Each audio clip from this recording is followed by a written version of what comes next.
Shower or two and 22 today with the 6 o'clock news. I'm Mel Usher. Peak hour hit too hard? For an RAA approved crash repair, contact Premier Panel Services. The damage bill from a house fire at Woodville overnight has been put at $500,000. Mandy Janey from the MFS says they were called to the home on Bower Street around 12:30. The property was unoccupied and 7 fire appliances arrived to find the house fully involved in fire. Investigations are continuing. At-home COVID tests are set to be available in Australia from November. The rapid antigen tests take 20 minutes. The Therapeutic Goods Administration is reviewing data to decide which specific tests will be approved. The boss of Qantas says it's a shame people in the eastern states will be able to travel internationally before reuniting with family in Perth. The airline has cancelled most of its flights from Western Australia to Melbourne and Sydney over the summer period because of the state government's reluctance to reopen the border. Alan Joyce says it's disappointing West Australians probably won't be reunited with their family for Christmas. It's a pity that maybe a couple of states are going to miss it for Christmas. Well, it will miss it for Christmas, and that people can travel internationally before they can travel around their own country. There really is something wrong with that. A mystery COVID case has been discovered in Queensland, putting a number of venues on alert, including a childcare centre. The positive case is a man who works in the aviation industry but has no recent history of overseas or interstate travel. US President Joe Biden has received his COVID booster shot. Nine's Alison Petrowski is stateside. 23% of Americans are yet to receive a shot, but President Biden received his third in front of reporters this morning. Now, I know it doesn't look like it, but I am over 65. I wish I way over. Booster shots are now available to Americans over 65 who were fully vaccinated more than 6 months ago with the Pfizer vaccine, and for those over 18 who are immunocompromised or work in a high-risk setting. Meantime, New York state officials are bracing for staffing shortages as the state's healthcare worker vaccine mandate comes into effect today. This week, Australia will overtake the United States in the percentage of the population who have received at least one jab. 41 years after he shot President Ronald Reagan, John Hinckley Jr. will be granted unconditional release effective June 2022. A federal jury found Hinckley not guilty by reason of insanity in 1982. He was freed from a government psychiatric hospital to live with his mother 5 years ago. Panic buying is being blamed for a large number of British service stations running out of petrol. Nine's Brett McLeod reports. Long queues of frustrated motorists are increasingly the norm at Britain's service stations, and that's at those that still have fuel. A shortage of truck drivers is being blamed for petrol and diesel supplies not reaching Bowsers, a problem made worse by motorists panic buying. The government is offering temporary visas to try to entice drivers back from Europe, many of whom returned to their home countries as a result of Brexit and COVID, while the British Army remains on standby to make deliveries with up to 90% of service stations in some areas out of fuel.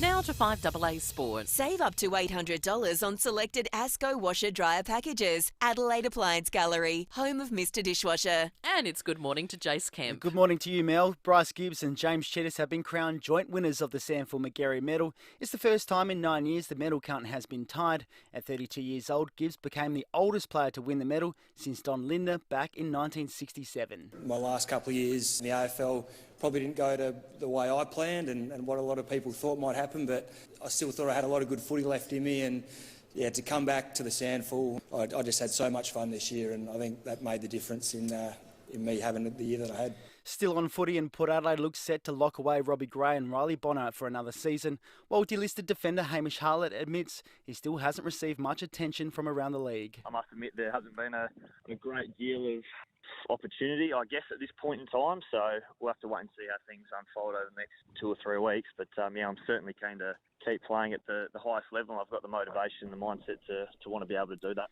Demons veteran Neville Jetta has retired from AFL after 159 games over 13 years. And finally, Melbourne Storm coach Craig Bellamy claimed his 6th Daily M Coach of the Year award. And that's the 5AA Sport. Now the 5AA forecast. Head to Foodland, Drake's or IGA for Nutrimate, a new dog roll loaded with healthy nutrients. A shower or two and 22 today, showers tomorrow 20, Thursday a shower or two 18. Right now it's 21 degrees. More news as it happens on 5AA. Let me take you down. Need more living space or storage? Visit olympicindustries.com.au. Olympic Industries, built to last. You're listening to 5AA Breakfast. David Penberthy and Will Goodings. 6:05. Good morning to you. Welcome to Tuesday on 5AA Breakfast. Coming up on the program this morning, we'll talk about the fuel supply crisis in the United Kingdom, which actually is a misnomer. It's not a fuel supply crisis, it's a truck driver's crisis. But we'll get into why Brits are lining up for hours at the petrol pump and things are devolving into fisticuffs in some places after 7 o'clock this morning. Also, how facial recognition technology is helping save koalas. I'm looking forward to that one being explained. Phil Curry will join us from the nation's capital. Lots going on in federal and state politics. New South Wales roadmap out of COVID restrictions was given some meat on the bone yesterday. We'll talk about that after 7 o'clock as well. We'll tell you how you can get your caravan ready for the long weekend. Make sure you're doing everything that's safe by the MFS. And we'll delve deeper into the debate that exists in the public, not in the halls of Parliament, about the ICAC legislation watering down the powers of the Commissioner. David Penberthy, good morning to you. Good morning, Will. Good morning, listeners. Yeah, we've got Adam Graycar. He's an interesting bloke. He used to be the head of the Australian Institute of Criminology. He's now an academic at the University of Adelaide, does a lot of work on population, but he's a fine legal mind. And we thought it would be a good idea to, particularly given that no one at all in politics in South Australia seems to think the ICAC reforms are a problem. No. We might... Best idea they've all ever had. Yeah, it's amazing, isn't it? Yeah. It is weird. And I think the public is justified in being suspicious on that basis alone. Absolutely. For something that sensitive. Anne Vanstone, she hasn't quit as ICAC Commissioner. She's quit as the judicial oversight person, whatever that role is. She didn't rule out. She sounds like someone who's in wind-down mode. I think so, yeah. Don't you think? She didn't rule out quitting when she spoke with us on Friday and said her first port of call is making sure her staff are okay, because if the whole thing got wound up, there's a lot of people without jobs, obviously. Not that that's on the cards at this point in time, but her position philosophically is, well, we're just about there. Yeah. We're just about at the point where you've decided to wind the whole thing down. So it'd be interesting to see how it plays out over the course of the next week. A few weeks. I'm looking forward to that chat after 8:30. It'd be good to get a perspective from someone who isn't A, a politician, or B, working for ICAC. Because the rest of the people that have waited on the debate are just us and the public. So it'd be good to speak to an expert. Absolutely.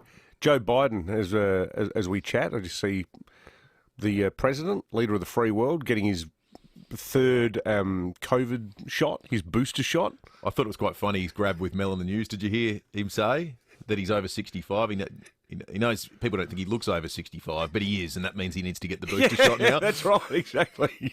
I think that might feature in Spin of the Week. Shift the dial, though? What's that? Joe Biden joking about his age? Oh, well, yeah, know that. So there's 60% Americans vaccinated, which is really low. We will overtake them this week. Yeah. It's actually staggering to think. We for so long have characterised our rollout as a disaster, and all these US and UK were miles ahead of us. We will overtake them now. But we'll overtake them because of the American people having a different approach. Of all countries on planet Earth, so much more Earth, individualistic. That's right. If the government tells you to do anything, there's, a good third of the country immediately says, well, I'm not doing it, as a matter of principle. I can't imagine there's a country on Earth culturally that faces a greater challenge in convincing people to all do something the government wants you to do. See, this is where I think people in politics got a bit of a warped mindset sometimes, and I think part of the problem stems from the fact that a lot of political advisors and staffers they don't see it as a job. They almost see it as a calling, and they love the person that they work for. Like they'd almost take a bullet for them. I like working for the Nova Entertainment Group, but I don't in my spare time sort of talk about what a great job it's doing and how it deserves another 4 years in the radio business. Yep. And I'm not an acolyte for it. I like the company. I think it's got good values. But this is where, so there's be a bunch of Democrat advisors who go, hey, Joe, we've got an idea. You're going to get vaccinated on national television. That is the last thing that is going to convince the 40% of unvaccinated Americans to get vaccinated. Yep. They need to get some sort of Porter Wagner, Conway Twitty-style country singer who's a noted... someone who's on the redneck side of the spectrum. It's like, hey, y'all, I'm getting my shot. They need one of those people to make the case, because otherwise it's not going to happen. I actually think fewer people might get back. Like, is anyone who's ever voted for Trump going to watch Biden getting vaccinated and go, well, you convinced me? Fair enough. It's not going to work. No, I don't think so. I think you're right. There's a really interesting situation that's playing out there at the moment where, a bit similar to us, we talk about, the challenges that Australian federations face with a piecemeal approach in different laws in different states. In the US now, there are places like in, say, California and New York, where if you want to be a participant in something that's going on in an indoor venue, you have to have at least had your first shot. And that's not replicated in other jurisdictions around the country. So you've got things like, and obviously, because I'm obsessed with it, basketball, where there are players right now, there's about 50 of them in the league, that are saying, well, I just won't be able to go on that away trip. I'm not going to be able to play home away games there. Or there are people who are playing for teams like Brooklyn who are going, I can't play home games right now. Yeah. But I can go play in every other place. Yeah, so they can go to like the red states and play. That's right. And I thought it was really interesting because we always big kind of in the Dakotas. We denigrate what the challenge we've had here and say, WA's another country and New South Wales, well, they've gone off and done their own thing. But we're not the only ones that are in that boat. No, there are other places too that are grappling with that. They're in it much worse than we are. Absolutely. It's going to be interesting for the AFL next year. And I thought the John Olsen chat on the sports show a week or so ago, where he stopped short of compulsion, but he said, look, the club's position is going to be very, very strongly, you really should be vaccinated, because it's going to become an issue for flights. Yeah. Well, there might be a similar scenario. You can't go play away games. And then what use are you on a footy list? Well, you've no use at all. You're no use at all. You can't play half a season. Yeah. There's a lot to work out on that front. An interesting tidbit out of the United States, and I haven't read enough data to draw the conclusion that there's a male v female approach to vaccines issue here. But WNBA, the Women's League, 99-point-something% of the players are all vaccinated. In the men's, it's about 80%. Seriously? So again, I don't want to draw any conclusions on the basis of just that one data set. But that's... Why not? But that's intriguing, isn't it? The same access to people, so if they come from the same communities. Well, I don't think it's that intriguing. How many women did you see at the protests in Melbourne last week? Yeah. Why is it was guys. Is it a blokes know better than the experts thing, do you think? Oh, I think a lot of that is, stuff that. Yeah. I'll do my own research. Yeah. I maybe men are just stupider than women. That's a sobering there realisation. Maybe there's a lot of women listening right now nodding, going, yeah, guys, we've had to hear it every day for a long, long time. Yeah. I don't know, Luce, what do you reckon? Are we onto something? Yeah. Big thumbs up from Lucy. Yeah, Luce gave a pregnant pause it was like Caesar, sort of just giving the thumbs up or down there. Yeah, that's right. Thumbs up. All right, thumbs up. We're going to take a break. 13 after 6, news headlines in a moment. Hi, Bronte Manuel from Toop and Toop. Spring has long been the most popular time for buying and selling homes in Adelaide. Property values here are already at record high levels, but there's every chance they'll continue to grow as more buyers enter the market. As more homes hit the market, there's increased competition, and that means it's even more important to get expert advice. With almost 40 years of Adelaide sales success, Toop and Toop knows what it takes to achieve premium results. Thinking of selling? Go to toop.com.au. Hearing Australia. Hi, I'd like to ask about hearing aids, please. Sure, but why are we whispering? So we don't disturb the fish. Oh, right, okay. Well, for over 70 years, Hearing Australia has helped 1 million Australians with hearing loss discover the secret to celebrating the sounds they love. Do you have a secret for catching fish too? Oh, I'm afraid not. But our range includes hearing aids that can be so discreet, people probably won't realise you're wearing one. And for eligible pensioners under the Hearing Services Program, there are 3 device choices to choose from that are free. And we will care for your hearing for life. Got 'em, you beauty! Hearing Australia. Discover the secret to celebrating sound in your life. Call 134 432 or 134 HERE today. Dreaming of flying away? To see family and friends you've missed? For an overdue celebration? Or a much-needed holiday?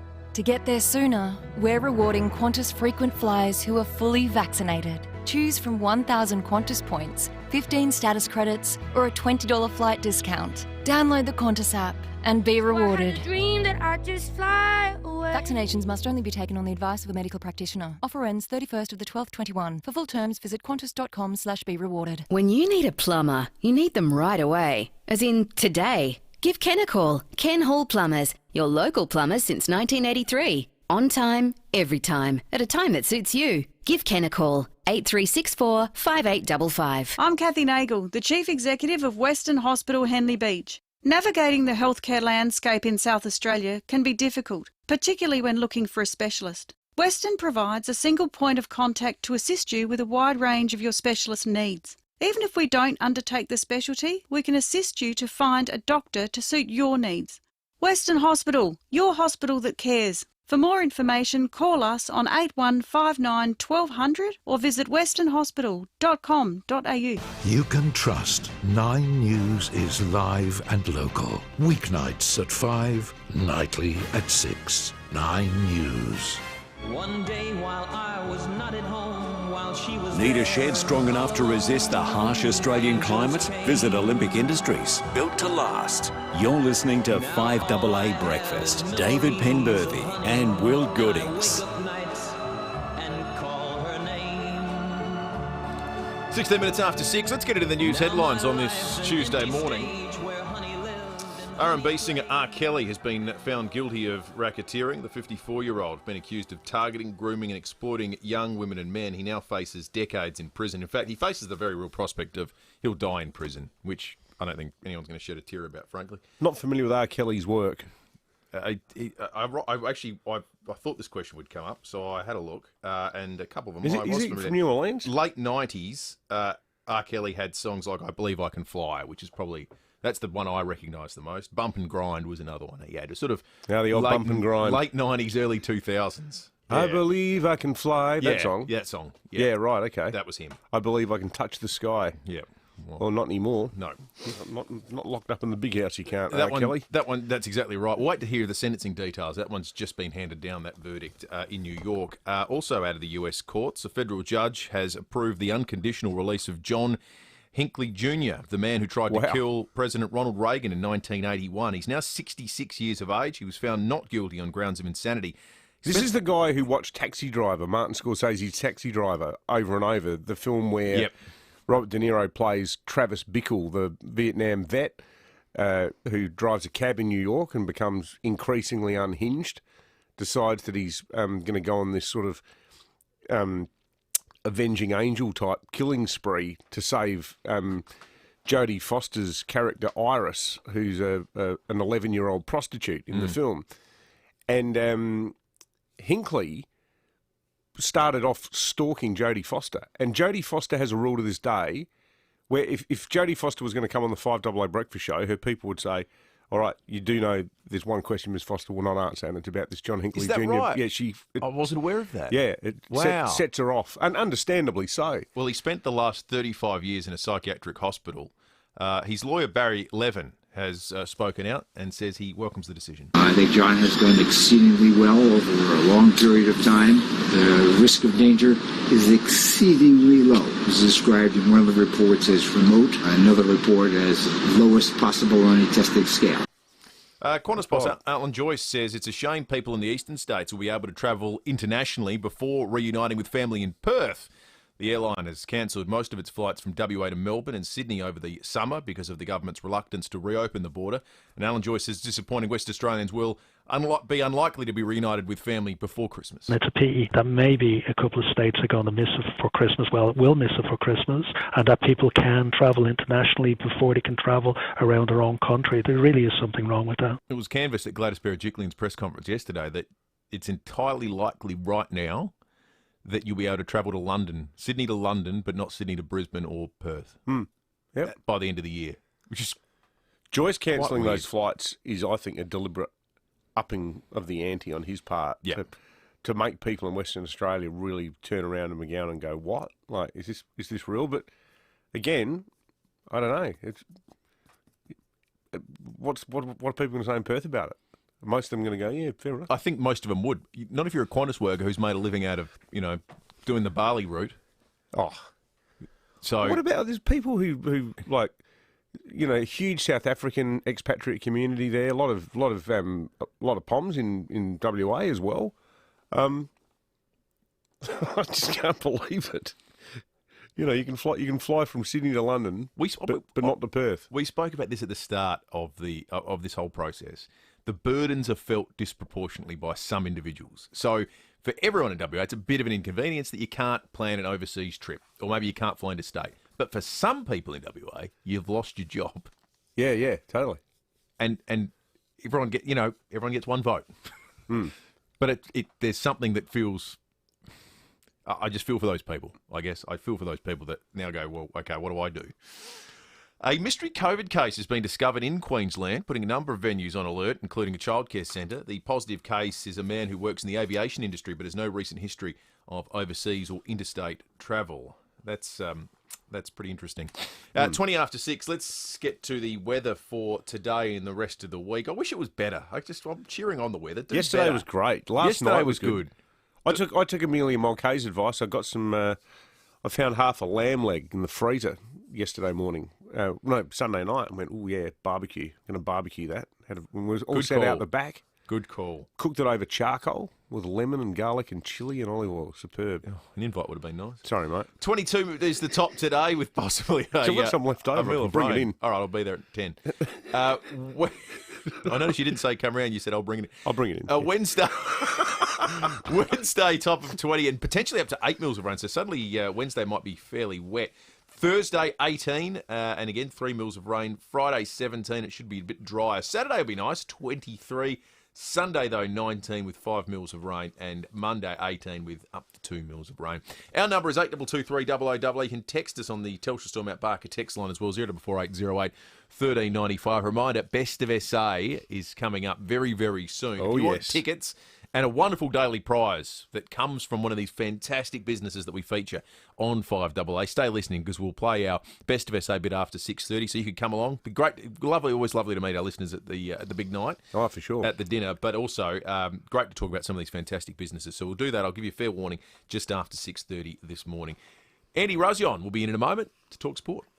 North Point Toyota are holding a massive used vehicle sale. They need to clear over $7 million worth of used vehicle stock with a huge range of used vehicles to choose from. SUVs, four-wheel drive, sedans, hatches, commercial vehicles. There's bound to be one that suits you. North Point Toyota's massive used car sale is on right now with all used vehicles available for immediate delivery. It's the North Point way.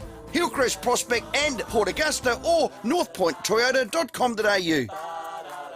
Life is busy. SportsMed knows this. We also know your joint pain or knee injuries don't finish for the day at 5 p.m. That's why we've extended our consultation hours into the evening. It's just another way that SportsMed cares for our patients. And booking to see our surgeons after hours is easy. Simply visit sportsmed.com.au to find out more.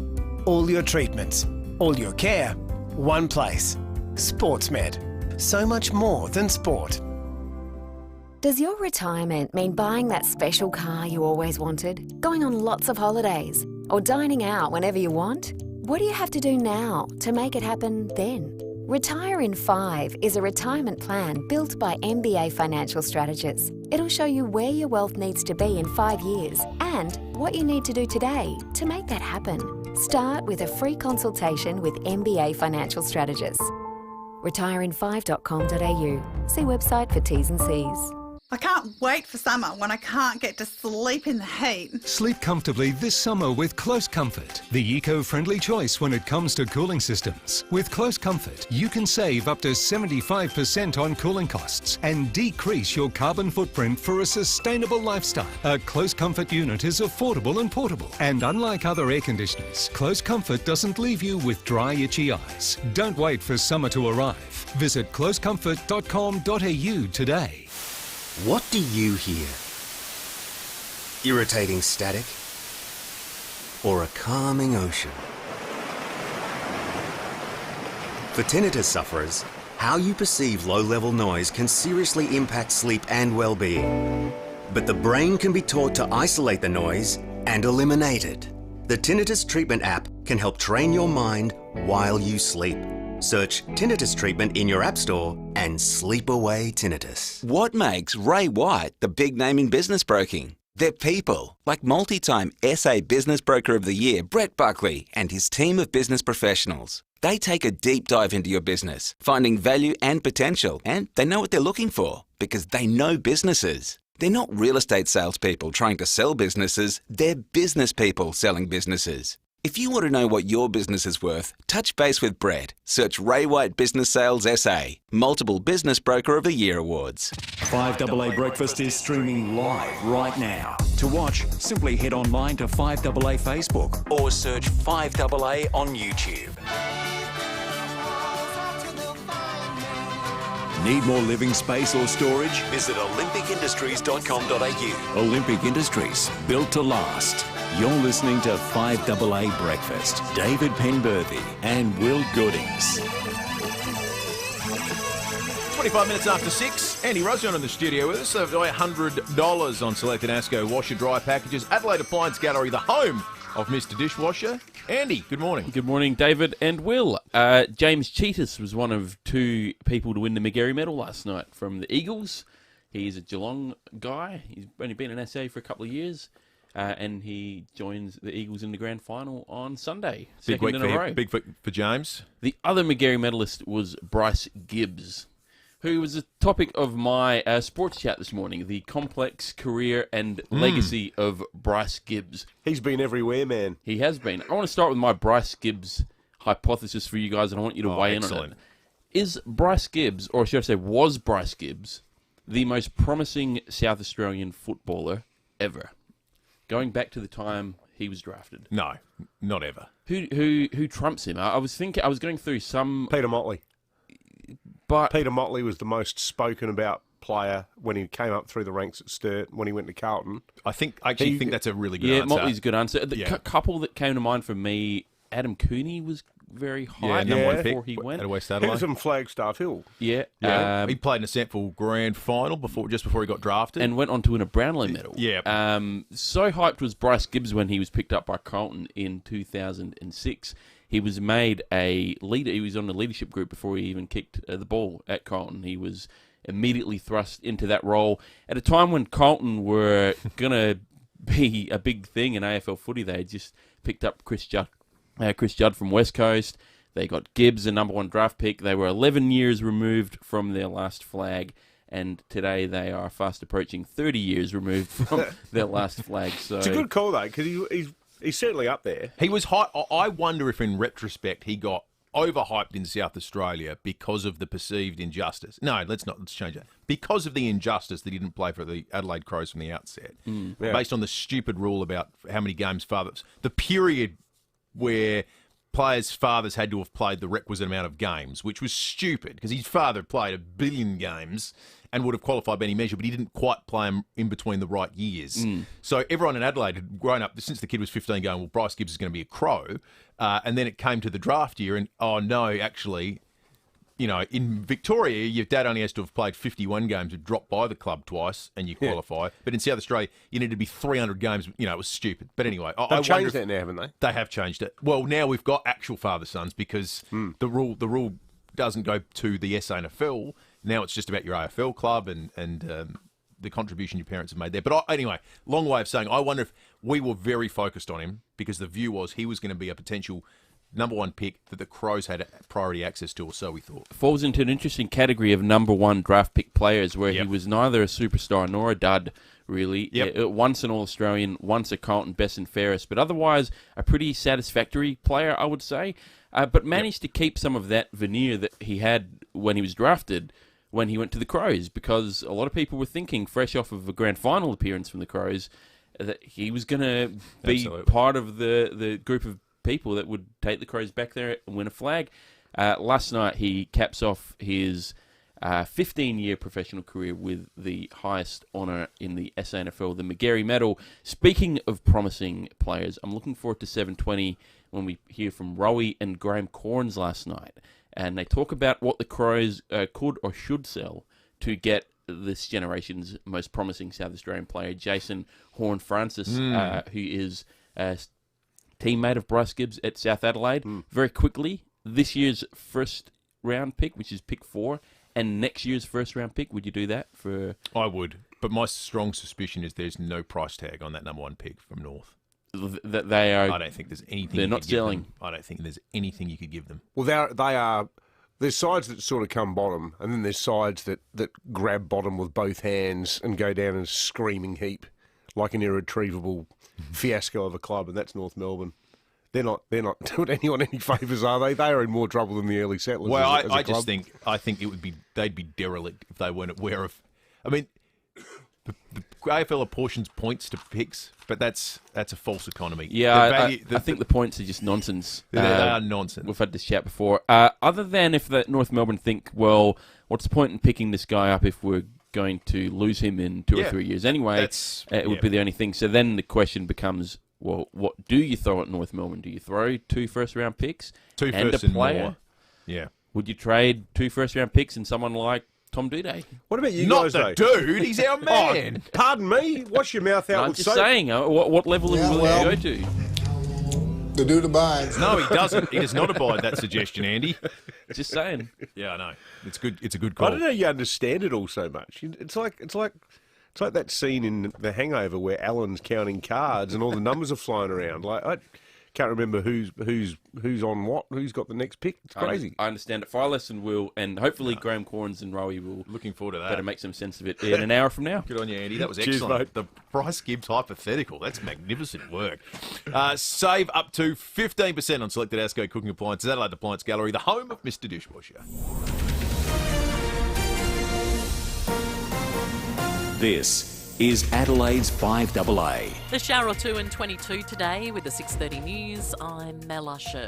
Hit. Car scuffle driving to work? Contact Premier Panel Services, RAA approved crash repairer. The Adelaide 500 fire sale kicks off this morning. The first assets will go under the hammer from 10 a.m.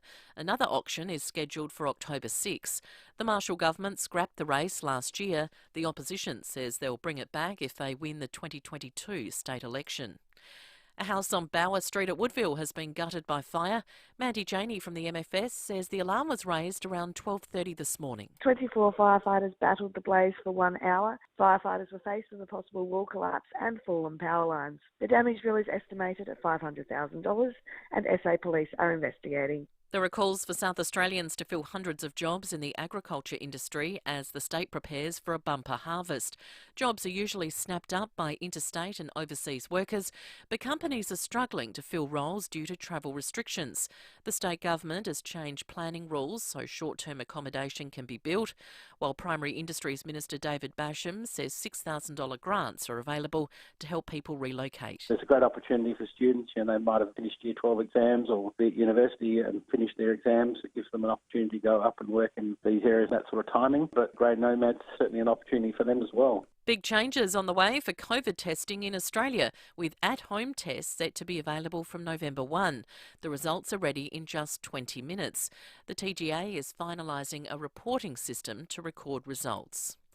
Vaccination rates are booming in Victoria, with several local government areas in Melbourne reporting big increases in people rolling up their sleeves.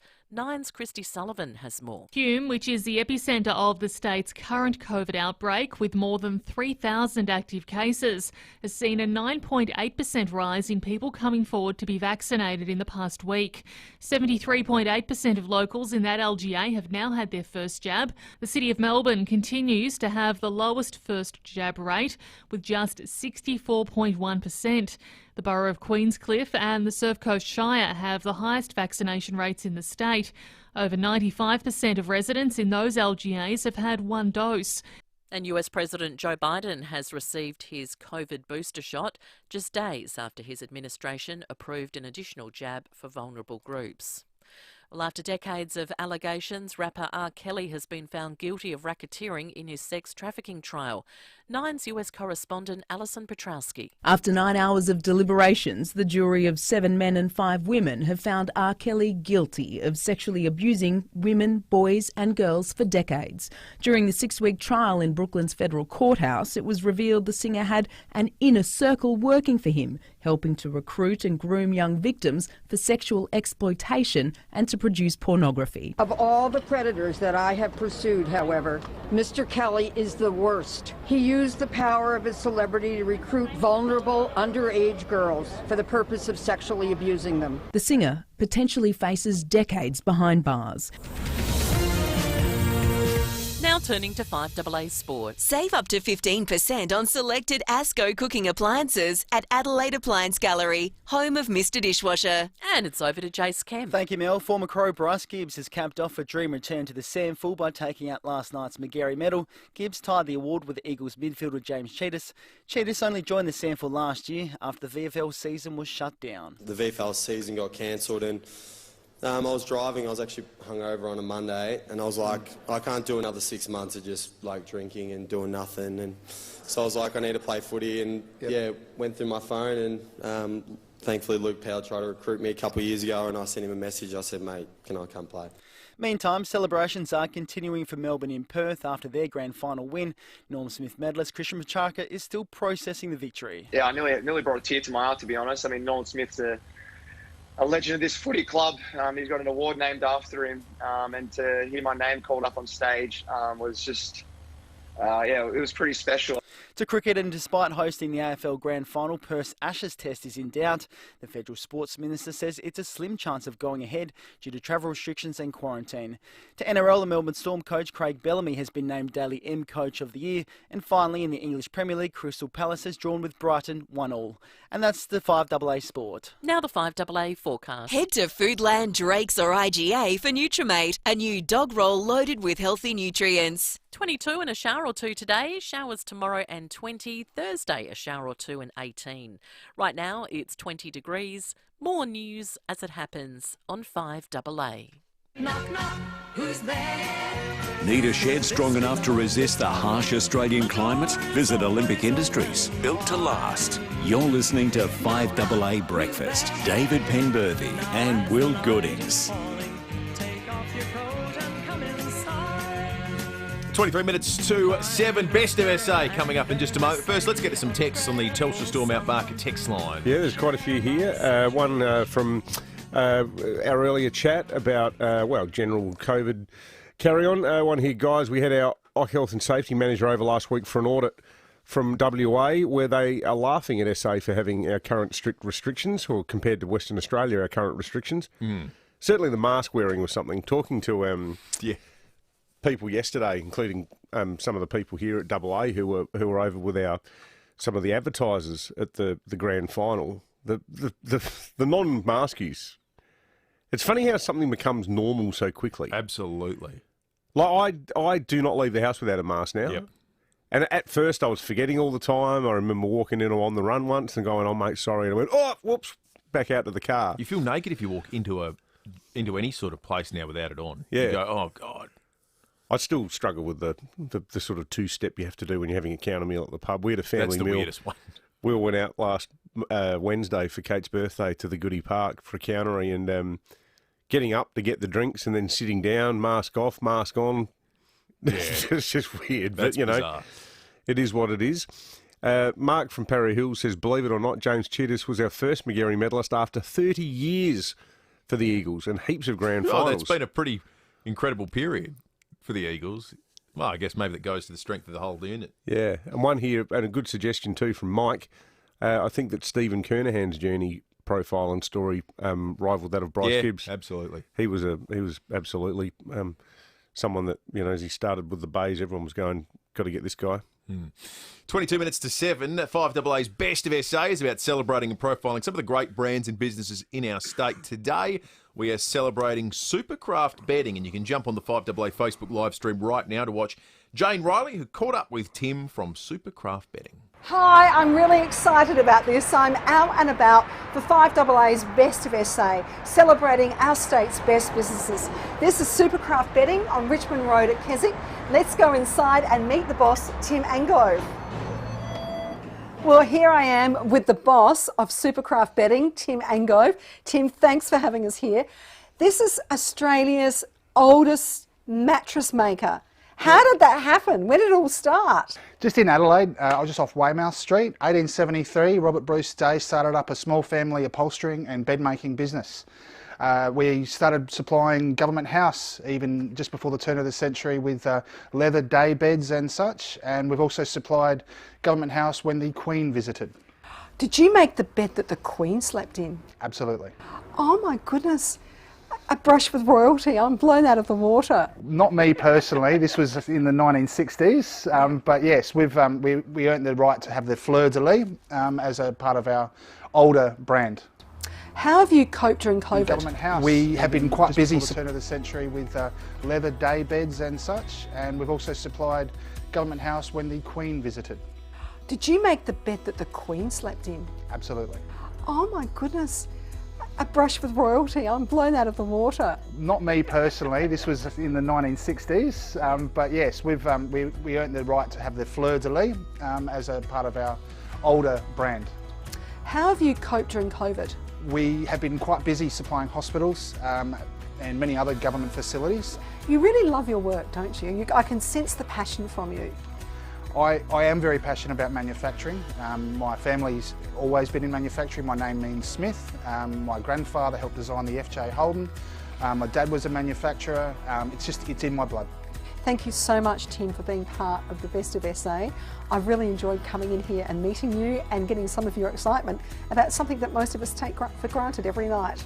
Thank you very much. Nice to meet you, Jane.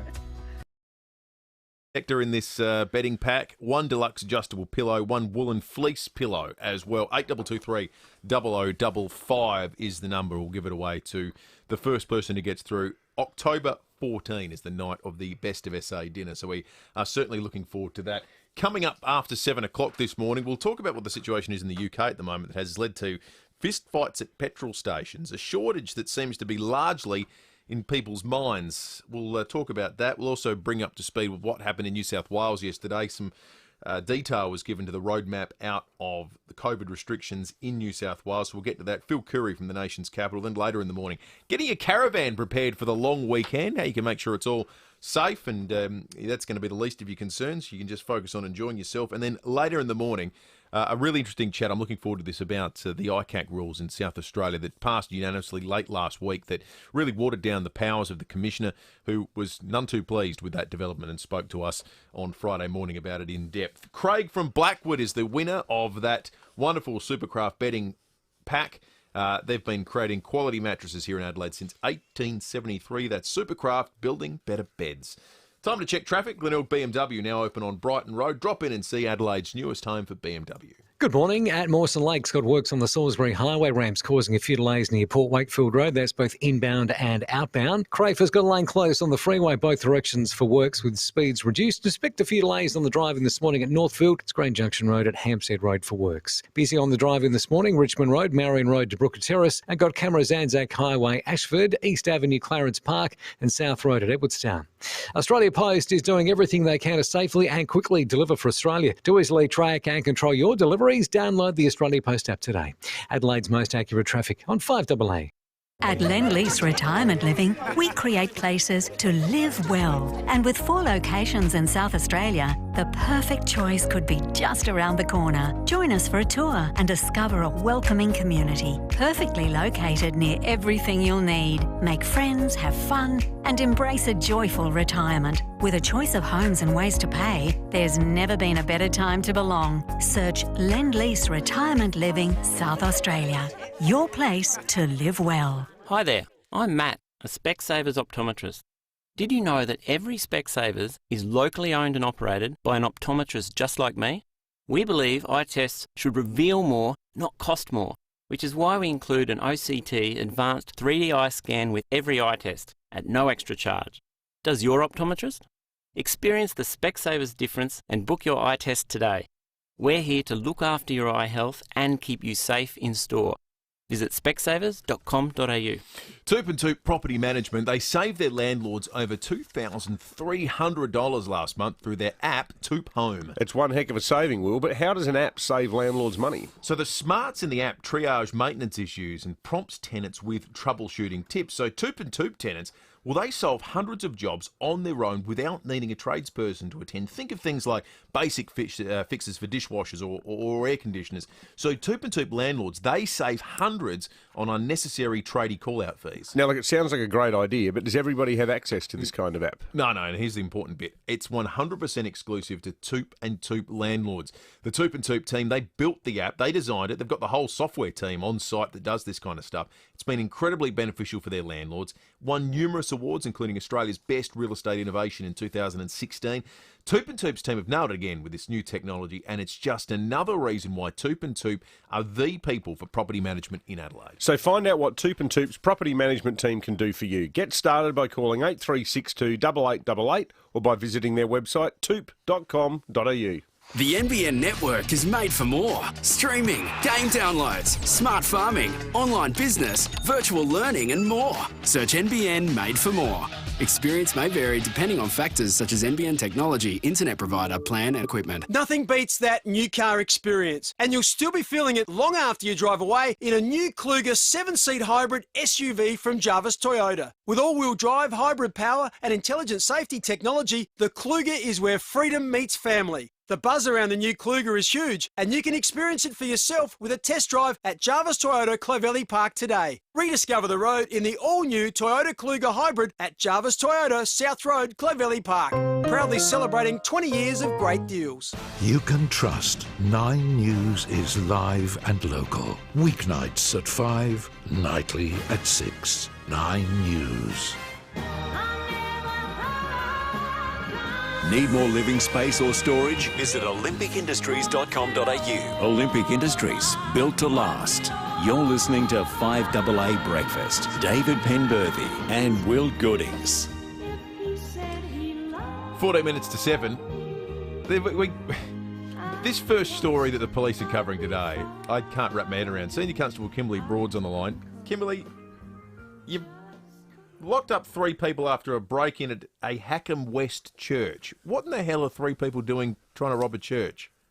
Well, and why are they arriving on bicycles, 3 grown men? That's the other question. But just after 11:30, police responded to alarm activations last night at a church on Beach Road. Now, when patrols arrived, they found a window had been forced to gain entry to the property. And they've reviewed CCTV, which shows 3 men arrive at the church on bicycles before forcing entry to the building. A number of power tools and other items were stolen from the property. So police patrols searched the area and located 3 suspects in Morphettvale, matching the description of those in that CCTV footage. So the trio were subsequently arrested. One of the suspects' homes at Morphettvale was searched, and police were able to recover that stolen property. So we've got 2 men from Morphettvale, aged 32 and 36, and a 40-year-old man from Hackham West. They've all been charged with serious criminal trespass and theft and refused bail to appear in court today. Who breaks into a church? I would have thought, like, what do you expect to get there? What, candles or, a big stack of Bibles? It's pretty weird. It is very weird. Police are also investigating a house fire overnight in Woodville, Kimberley.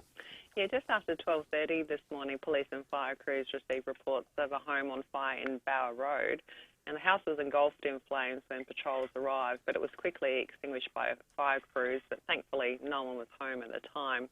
Now, fire corps investigators attended the scene and deemed that the fire was suspicious. So we're just asking if anybody saw any suspicious activity, Bower Road at Woodville, about 12:30 this morning, if they could give us a call on the Crime Stoppers number 1800 333 000.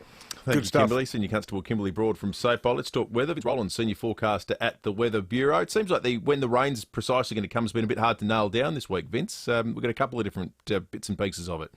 Yeah, there is. So today we've just got that trough moving across from the west. So we've got quite a bit of mid to high level cloud around. And looking at the radar, you can see a few echoes on there, but it's really dry at the surface. So I'm not expecting a great deal to reach the ground. But still, if we do see some shower activity today, we could see up to a millimetre as the atmosphere just moistens up a little bit, could see a bit more reaching the ground. But yeah, stayed pretty warm overnight, last night, down to 18.5, currently sitting at 20.5 degrees, and we are expecting the maximum temperature to reach 22 degrees today.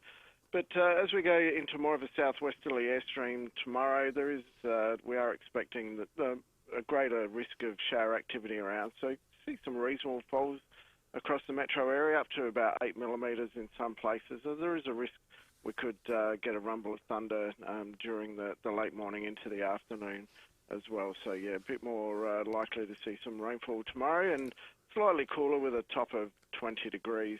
Now those showers are expected to hang around, although easing a bit on Thursday, top of 18, up to a couple of millimetres expected across the city. And then as we head into the end of the working week, 17 for Friday, just a slight risk of a morning shower, so the afternoon not looking too bad. And then as we get into the weekend, Saturday's probably the pick of the days this week. We've got 23 degrees forecast. We do have a slight risk of a shower, but not until the evening, so the daytime period is looking pretty good for Saturday. But very short-lived. There's got another system moving through on Sunday, so dropping back down to 19.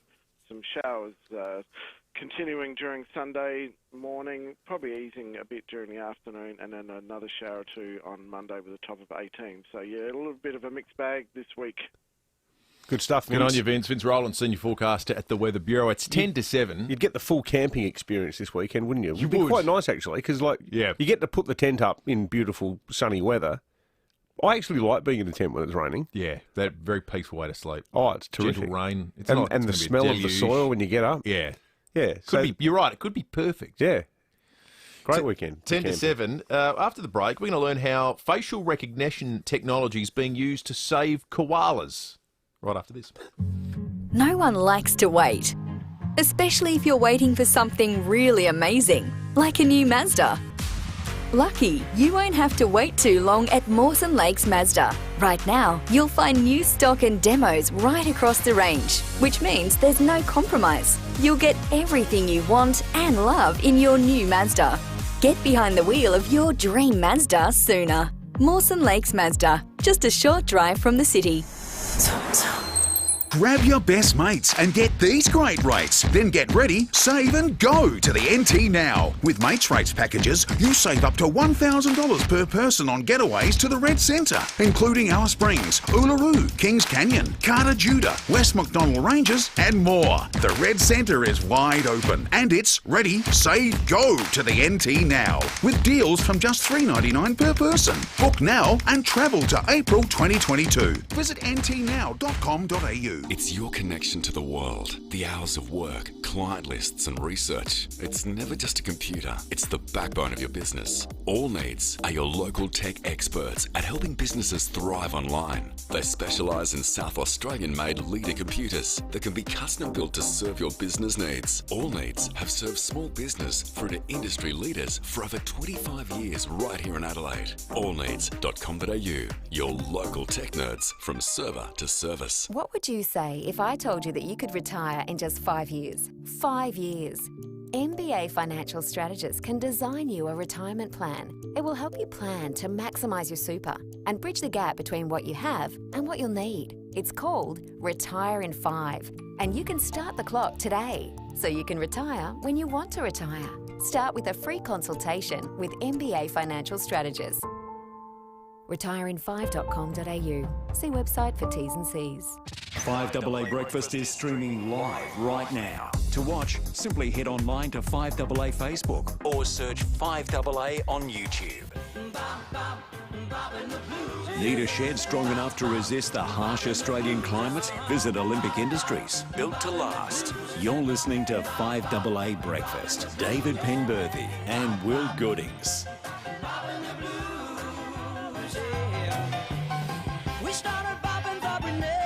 7 to 7, 8223 is our number. We'd love you being part of the program. You can text us too on the Telstra Store about Barker text line with your thoughts. That's 0448 08 1395. There's going to be another chance a little bit later in the program as well to win VIP Family Pass tickets to Nova's Not the Royal show. We'll give those away closer to 8:30 this morning. We're going to have a bit of fun around that time. Great prize, went off yesterday, so we'll tell you more about it after 8 o'clock today. But let's turn our attention to I'm not sure we would have anticipated. In fact, I'm very comfortable saying we would not have anticipated the use of facial recognition technology being used to help koalas out. We've debated it in the context of, airports and human beings. So I was particularly intrigued to see this story come from the state government, that this sort of technology, in conjunction with drones, is not being used as though it's some sort of dystopian 1984-style event, but rather something that's helping out furry friends. It's not to make sure that the marsupials have all been vaccinated. Exactly right. And that they can still go to the pub. I don't know. Imogen Sash is a Flinders Uni research student who's part of this really interesting work. Imogen, good morning to you. Good morning. How are you? We're well. We're intrigued. So how does this all work? So what we're doing is fellow researchers at Flinders University, we've developed this facial recognition software, and it allows us to identify and record koalas into a database as a non-invasive method, because obviously manual methods to survey koalas, we have to capture and tag, which can be quite intrusive. Especially in wild populations, because they're not so used to human interaction. So obviously, since the fires, the koala populations have declined, and what we need to do is we need to find out where the koalas are, and obviously help, bring them back. So it's all about monitoring their population, their numbers, their distribution, Imogen. How do you actually? What's the bit or the thing that's so recognisable about the koala? Is it their eyes? Is it with us it's like the shape of our face. Is it the same for them? Well, with koalas, their nostrils are almost as unique as our fingerprints. So to do this, a drone is deployed near a koala and a photograph is taken of its nostrils.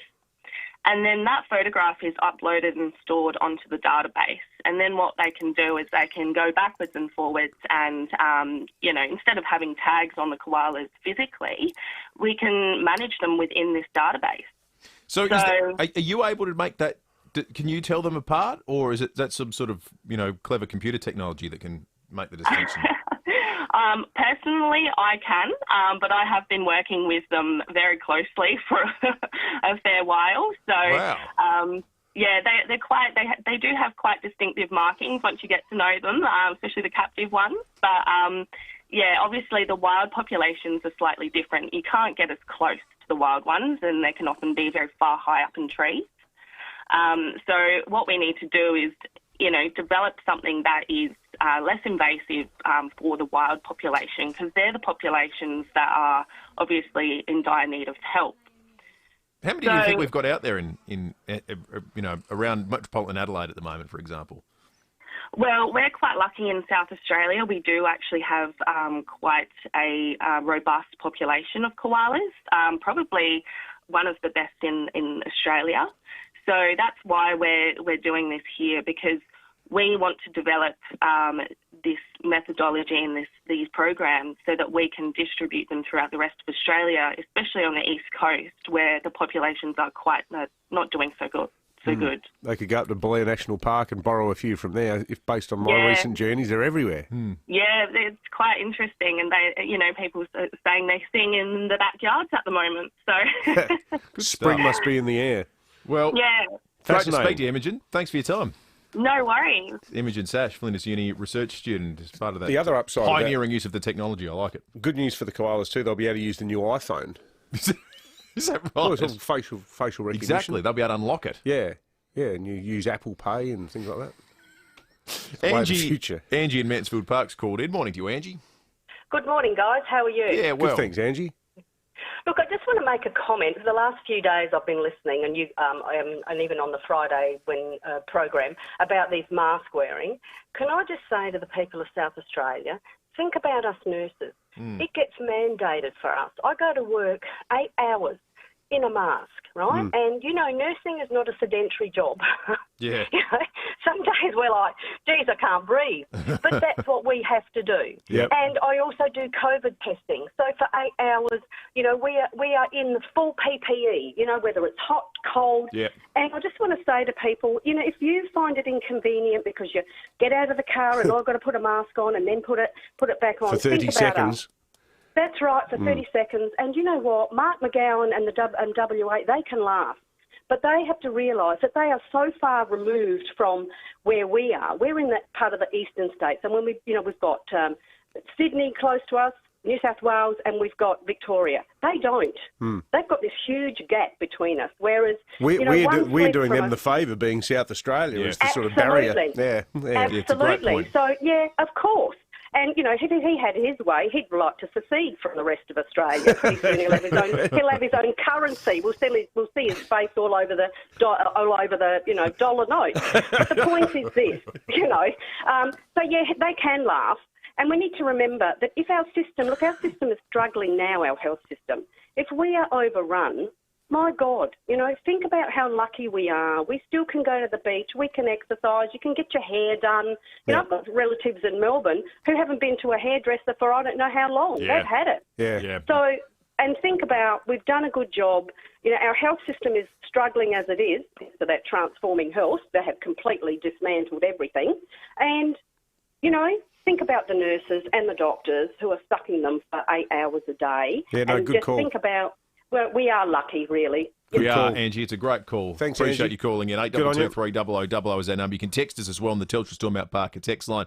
Take you through some big stories after 7 o'clock this morning from right around the world, and also a big TV event. Is there anything bigger in Australian TV history than the TV wedding? Oh, Scott and Charlene. Oh, I wouldn't have thought. We'll be talking about it after 7 o'clock. Online, on DAB Digital Radio, and on 1395 AM. Talking Adelaide. This is Adelaide's 5AA. A shower or two and 22 today with the 7 o'clock news. I'm Mel Usher. Peak hour hit too hard? For an RAA-approved crash repair, contact Premier Panel Services. The first assets from the now cancelled Adelaide 500 will be auctioned off today. The state government canned the event last year. Opposition leader Peter Malinaskis, who's promised to bring the race back if elected next year, says the Premier is fast-tracking the sell-off. Now he's putting a fire sale up for all of the equipment that South Australians currently own, whether that be the parts of the pit building or basic facilities like public toilets. Police have arrested 3 men following a break-in at Hackham West. Senior Constable Kimberly Broad says a church on Beach Road was targeted just after 11:30 last night. A number of power tools and other items were stolen from the property.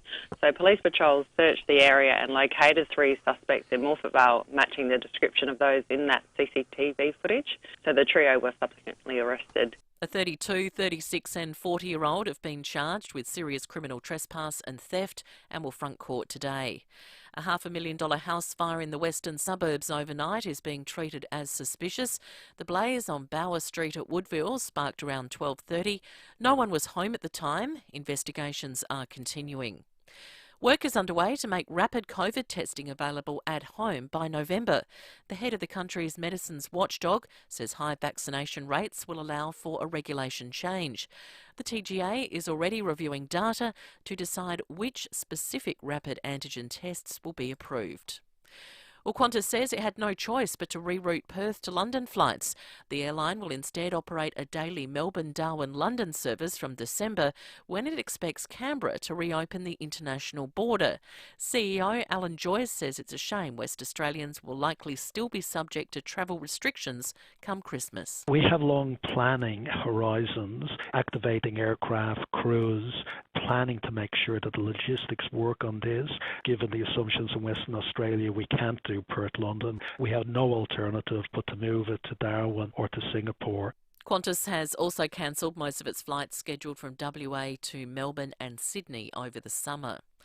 A federal judge in the United States has approved the unconditional release of John Hinckley Jr., the man who tried to kill President Ronald Reagan in 1981. The now 66-year-old was found not guilty on grounds of insanity, spending the next 35 years in a psychiatric hospital. His lawyer, Barry Levine, has welcomed the decision. I think John has done exceedingly well over a long period of time. The risk of danger is exceedingly low. It was described in one of the reports as remote, another report as lowest possible on a testing scale. Australia's oldest eagle fossil has been uncovered in South Australia. It's believed to be 25 million years old. Researcher Ellen Mather says it's a significant discovery. Not only is it the oldest example of its family from Australia, but also it's the most complete fossil of an eagle from Australia and one of the most complete in the world for its age, and also that it represents a new, unique lineage that we didn't know exists until now. Now turning to 5AA Sport. Save up to $800 on selected Asco washer dryer packages. Adelaide Appliance Gallery, home of Mr Dishwasher. Here's Jace Kemp. Thank you, Mel. Bryce Gibbs has become the oldest player to win the McGarry medal since Don Linden back in 1967. The 32-year-old tied the award with the Eagles midfielder James Cheetah. Gibbs thanked his family and Panthers teammates for the achievement. My family, to my wife Lauren, as I just mentioned before, the sacrifice you've made for me. We've got 2 young kids at home, and the commitment to Sandford footy is still quite big, and you've allowed me to still chase my dreams and play at the highest level possible. So thank you very much. I love you so much. Still on footy, and Melbourne's Neville Jetta has called time on his career following the D's grand final win. Jetta played 159 games over 13 years. To NRL, and Tom Trbojevic has capped off a stunning season by taking out the Daly M medal, while Melbourne Storm coach Craig Bellamy has won his 6th Coach of the Year. You guys have done a great job being away, from home for 2 years, living in a suitcase for 2 years, and sometimes we had our families with us, sometimes we didn't. So it's been a bit of a roller coaster. But And finally, in the English Premier League, Brighton has salvaged a draw in the 95th minute against Crystal Palace. And that's the 5AA Sport. Now checking 5AA traffic. Glenelg BMW is now open on Brighton Road. Drop in and see Adelaide's newest home for BMW. Look out at Mawson Lakes this morning. Works on the Salisbury Highway ramps causing a few delays near Port Wakefield Road. That's both inbound and outbound this morning. Expect delays at Northfield. That's on Grand Junction Road at Hampstead Road for works. And Crayfor's got a lane closed on the freeway. That's both directions for works and speeds reduced there too. Richmond Road getting busy for the drive-in. Marion Road to Brooker Terrace. Look out for cameras. Cabin Road, Dry Creek. Dawes Road, Edwardstown. And Fairfield Road at Elizabeth Grove.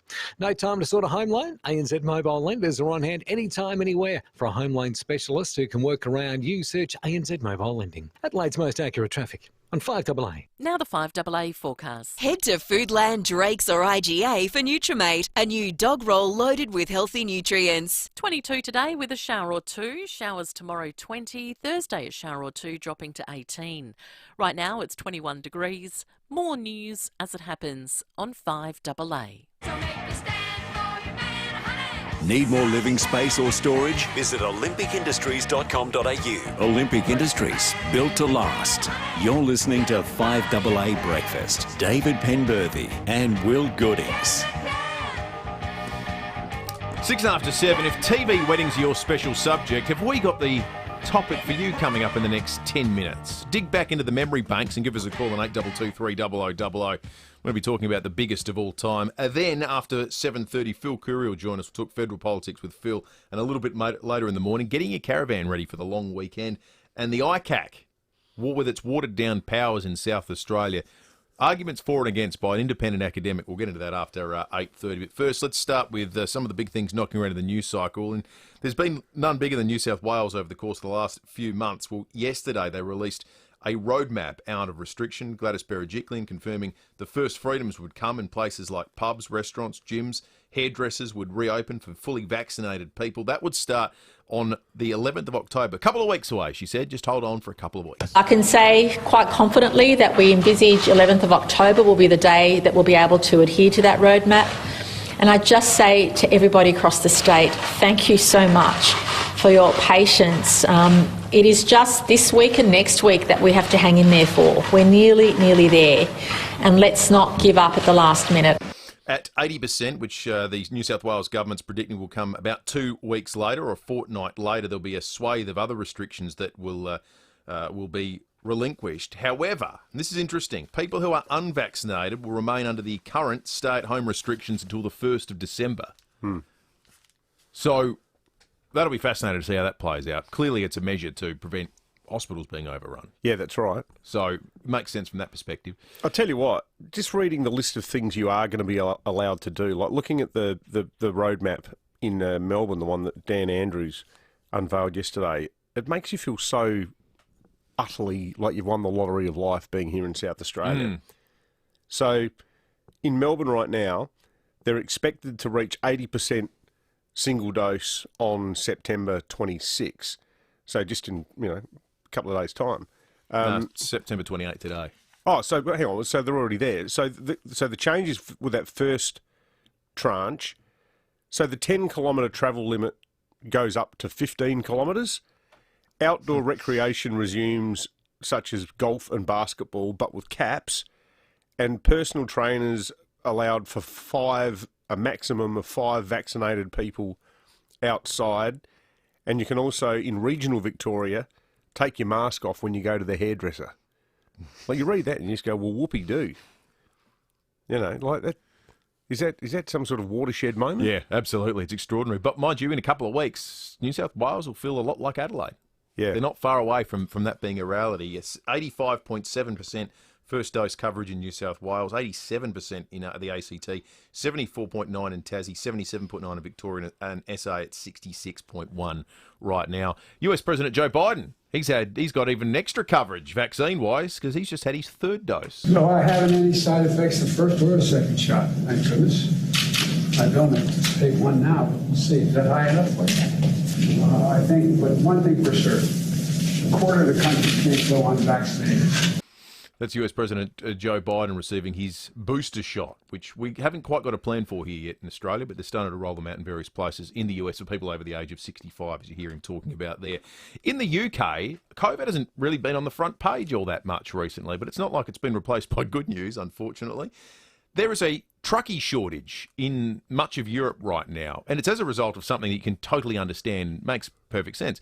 A lot of truckies were people that had come from other countries looking for work, and when COVID hit, they went back home and got work closer to home to be with their family. So the entire continent is suffering from a shortage of truckies at the moment. That too is happening in the UK. And last week, BP said they would have to temporarily close a few of their petrol stations. We can imagine how that went down. There was a view that there's a petrol shortage in the UK. Do you remember all the really scary graphics that were around, Brexit, what it would look like, Yeah. the truck? So people have had that planted in their heads and they thought, we are on the cusp of fuel shortage. For the record, Shell, ExxonMobil, Green Energy and the rest have said there's no shortage. They've got stacks of the stuff. So it's a distribution problem. It's a distribution problem at the moment. But it hasn't stopped there being a run on fuel, which leads to a scenario where right now in the UK, they're considering bringing in the army. The Whitehall sources told me that they are expecting to mobilise the army as a precaution. I should stress, as a precaution. Sense is that the army won't necessarily be needed because, as we saw from that statement from fuel suppliers, they are hoping that supply will begin to return back to normal, that the panic buy-in will subside, and also the government, as you know, have dropped competition rules so that different companies can share information to try and get the pumps refueled across the country. The Petrol Retailers Association has said there that 2/3 of outlets were out of fuel. Vincent McAviney, our man in the UK, tweeting about it overnight, says he was at a petrol station at Brentford for 4 hours, where people now, this one said out of fuel, but he said over that course of time, 50 people turned up, taking the nozzles out of the pump, trying to extract whatever few drops they could. Because people have gone berserk. There's been reports of a brawl and punch-ups at other outlets where people filled up. Interestingly, the Petrol Association over there says, because there's only so much fuel you can have in a car, they're right now probably at a point where there's never been more petrol out in vehicles. So there's going to be the opposite of a shortage, and these stations will have the chance to fill up because there's nowhere people have got to put it. Not everyone's got a jerry can knocking around. Yeah. But it's an extraordinary situation, and I guess the best proxy for it is right now they're experiencing the toilet paper carnage in Australia, but it's happening with fuel. Run on the station. Well, the psychology of it too is like, no one thinks they're a panic buyer. That's right. Because everyone thinks they're buying 48 toilet rolls because somebody else has bought 48 toilet rolls. Everyone else is stupid. So you go, well, I better go and buy 48 toilet rolls. Exactly right. You might have watched Channel 7 for the last week or maybe longer without seeing this trailer. Will you please marry me? Yes. And I can't wait. I didn't find true love. It found me. Nobody knows me here.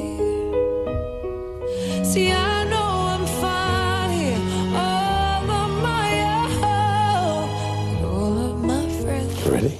Let's get married. All of my friends are back home. The wedding all of Australia is invited to is here. Australians love a TV wedding event. It's been a staple of the soaps for a long, long time. I think you go back to Scott and Charlene in 1987. If you've got memory of TV wedding events. Give us a call right now. We want to compile a list of the biggest, the best. This one was on last night on Channel 7. 8223 0000 is the number. And after the break, we're going to be speaking with one of the actors who featured in a TV wedding that I suspect will be on our listeners' list. For sure. And it was our go-to program at home as kids. Is that right? We never got into the Neighbours, but we were big fans of A Country Practice. We'll get to that in just a moment. Let's check traffic. Is your BMW due for a service? We'll then book your service today. Glenelg BMW on Brighton Road. And Northfield expect delays today. Grant Junction Road at Hampstead Road for works. Crayfor's got a lane closed on the freeway, both directions for work. Speeds reduced there. Seeing a bit of slow traffic on the up track at the moment. And Mawson Lakes works on the Salisbury Highway. Ramps causing a few delays near Port Wakefield Road. Busy on the drive-in today. Richmond Road, Marion Road to Brooke Terrace. With cameras Haydown Road, Elizabeth Grove. Phillip Highway, Elizabeth South. And South Road at Edwardstown. Glenelg BMW is now open for sales and service on Brighton Road, Glenelg South. The full first-class BMW experience is waiting for you now at Glenelg BMW. Adelaide's most accurate traffic on 5AA. Leon Biner. It's clear that in getting people into SA, even if they're residents, there is a constipation in the system. Well, let's talk to 5AA and Channel 7 news commentator Mike Smithson. 9 till 12 weekdays. Isn't the bottom line of this that you get your vaccination rates up, and you start opening borders up again, and you live with this and deal with it? As SA as Leon Biner. As SA as AA.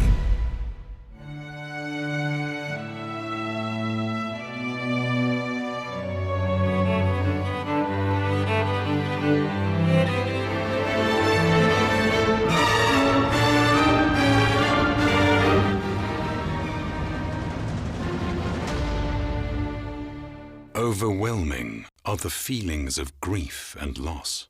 More so when you add the confusion and uncertainty of arranging a funeral. At Distinctive Funerals, we offer guidance through the hardest of times and clarity for the path ahead. distinctivefunerals.com.au. Imagine a backyard filled with lush green turf. At one end, a set of cricket stumps. Right now, it's just a backyard. But to your kids and their friends, it's an oval, a stadium, and they can be heroes.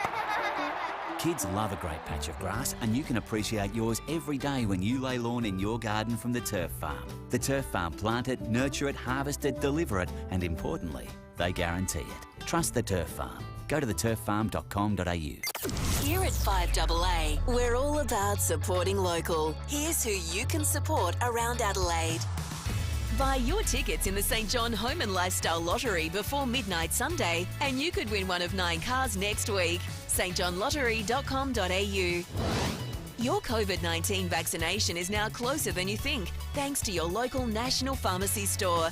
Book today by visiting nationalpharmacies.com.au. 5AA, supporting local business. Are you over 60, home and contents claims free for the last 3 years, and looking for a better deal? Buy new home and contents insurance with FIVEaa and you could receive $100 off for the first year. With a little extra savings, you can do a little more of what you love. Talk to us today on 13 50 50. FIVEaa. Get set, go. T&Cs apply. Offer ends 30 September 2021. Not available online. FIVEaa is an authorised representative of the insurer AAI Limited. Before buying this insurance, read the PDS. Call for a copy. Overwhelming are the feelings of grief and loss. At Distinctive Funerals, we offer guidance through the hardest of times and clarity for the path ahead. distinctivefunerals.com.au. You can trust 9 News is live and local. Weeknights at 5, nightly at 6. 9 News. Goodbye, my friend, it's hard to die. Need a shed strong enough to resist the harsh Australian climate? Visit Olympic Industries, built to last. You're listening to 5AA Breakfast. David Penberthy and Will Goodings. Pretty girls are everywhere.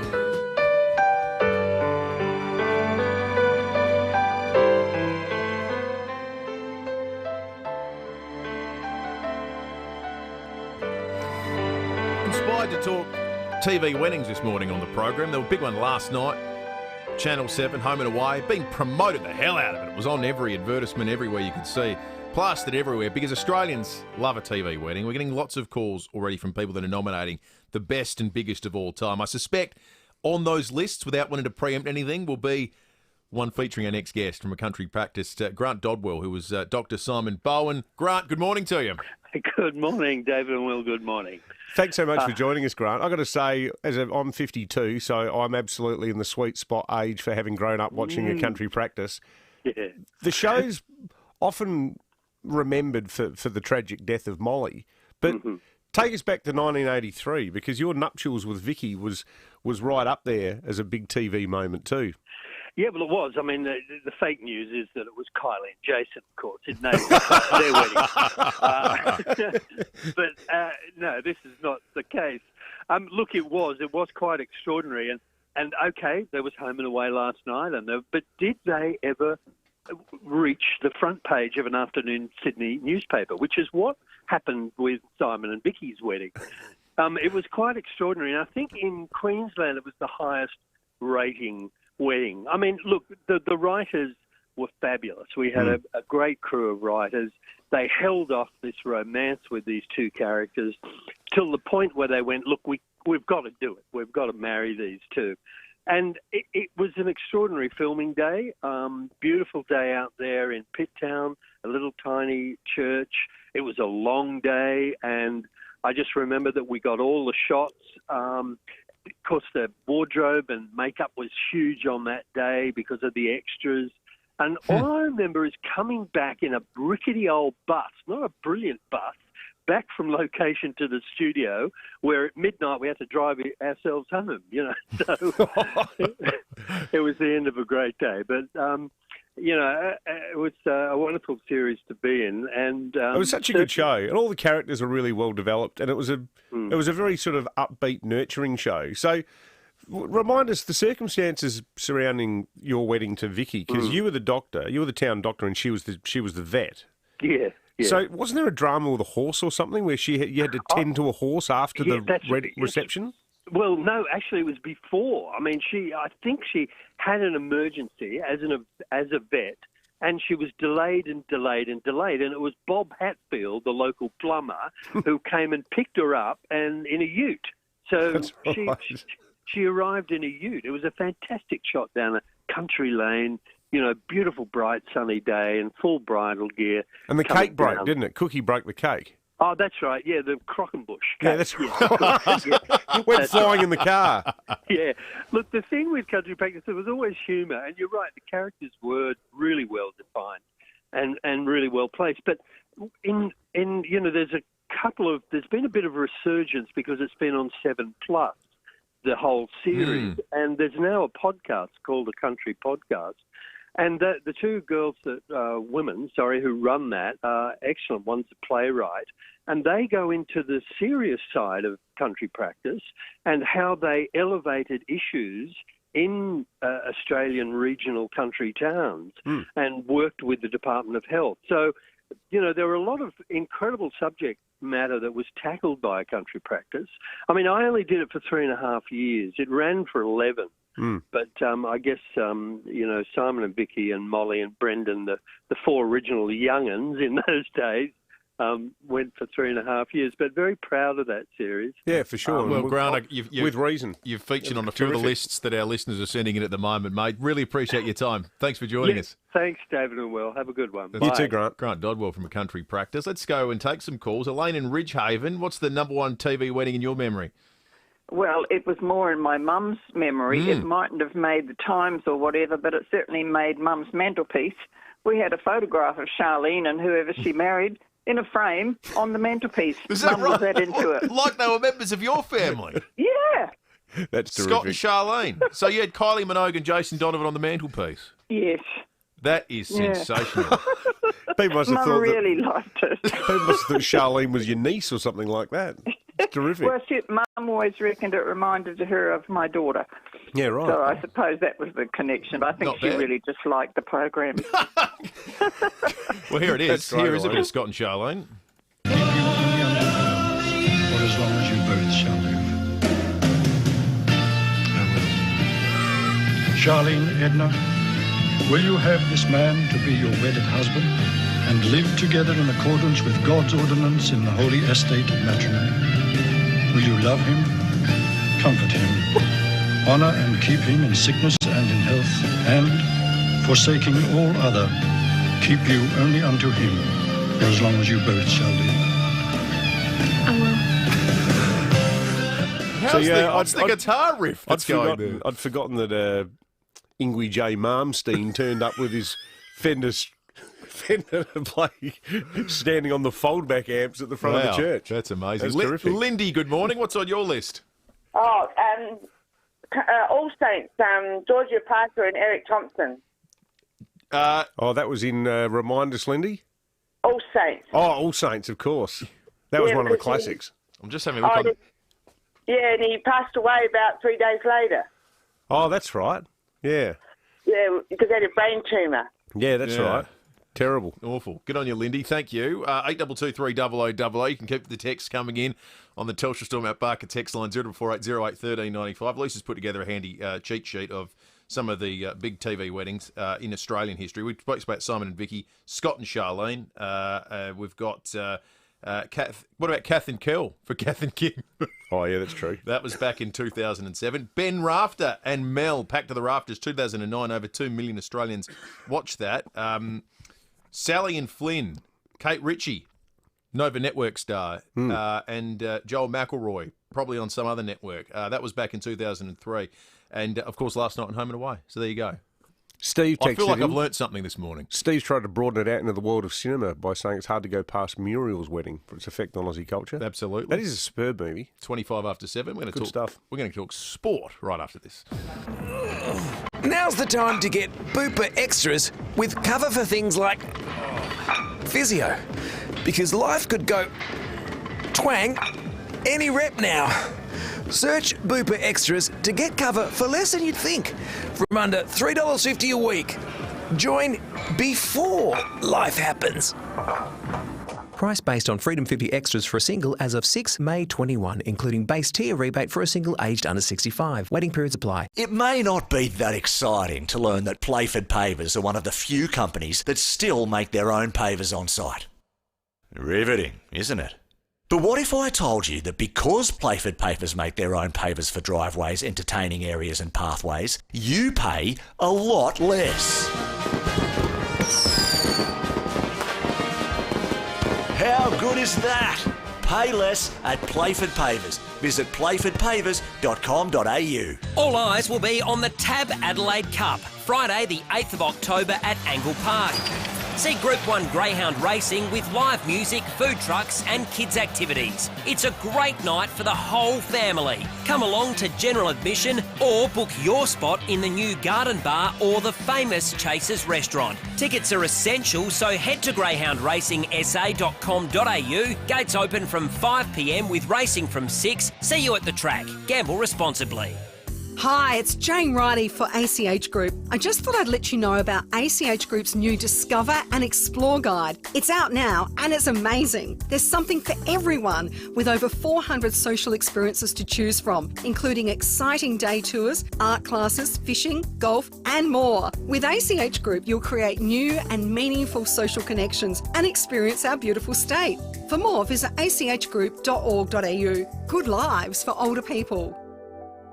When I retire, how much is the pension? How much more will I need? The only figure that you should remember is 5. 5 years. That's how long it will take to prepare for the retirement you want with MBA Financial Strategists. Our Retire in 5 plan will project where you'll be in 5 years and beyond. You might find that the wealth you need, you already have. Don't put it off. Start with a free consultation with MBA Financial Strategists. Retireinfive.com.au. See website for T's and C's. 5AA Breakfast is streaming live right now. To watch, simply head online to 5AA Facebook or search 5AA on YouTube.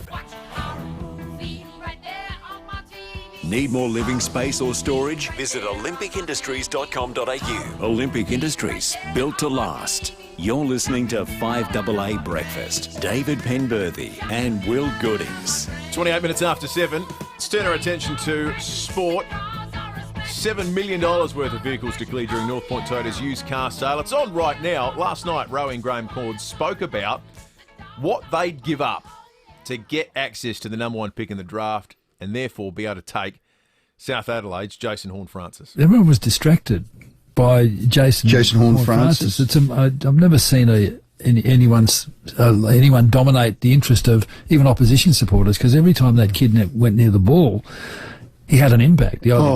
He's just got such a beautiful balance, quick feet, isn't he? And gets to just gets to contests. And they're calling this kid a once in a generational player.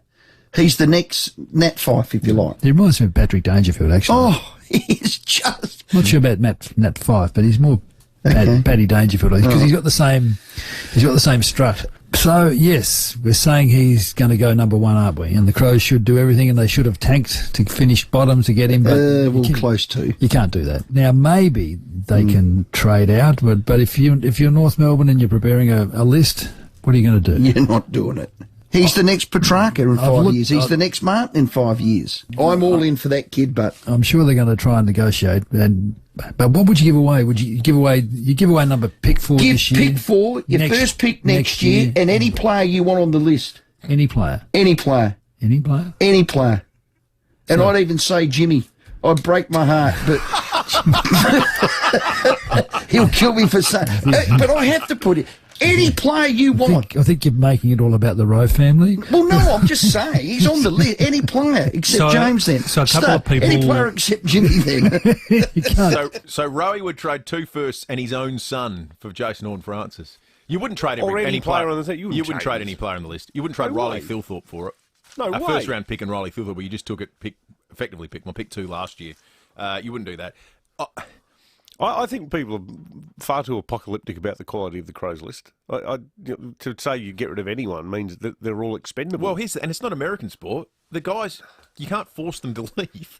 They have to agree to a trade. So that's what complicates these sorts of things. You can't just pluck a name and say, oh, let's make it Tom Duday in a first and 2 firsts. That'll get it there. Well, if the dude says, oh, you know what, I've just bought a house. Yeah. I'm happy here. Just you can't moved. do it then. Exactly right. So it does complicate it. That's why it means this conversation largely gets conducted around what combination of picks you're going to have. And I'm just not sure there is a combination of picks that'll entice North Melbourne enough. No. They'll be able to name their price if there is one, though. Well, that's true. All right.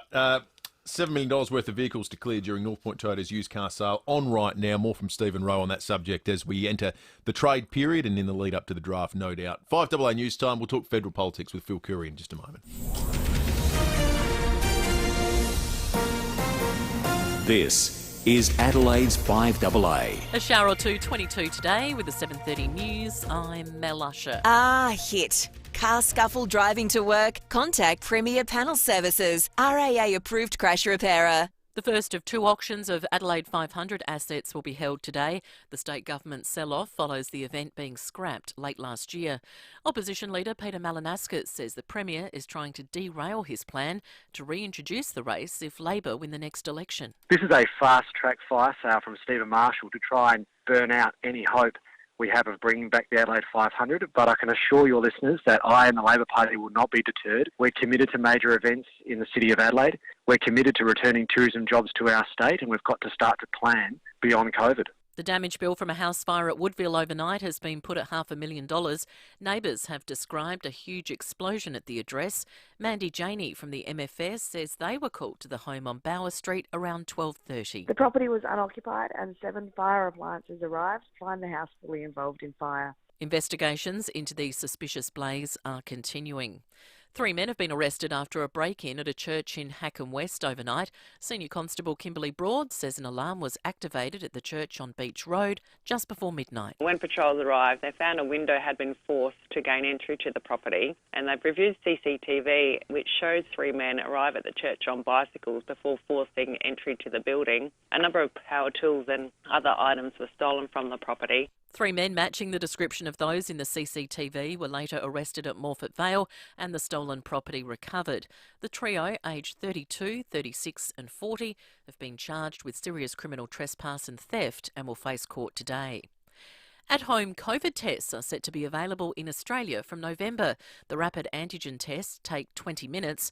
The Therapeutic Goods Administration is reviewing data to decide which tests will be approved.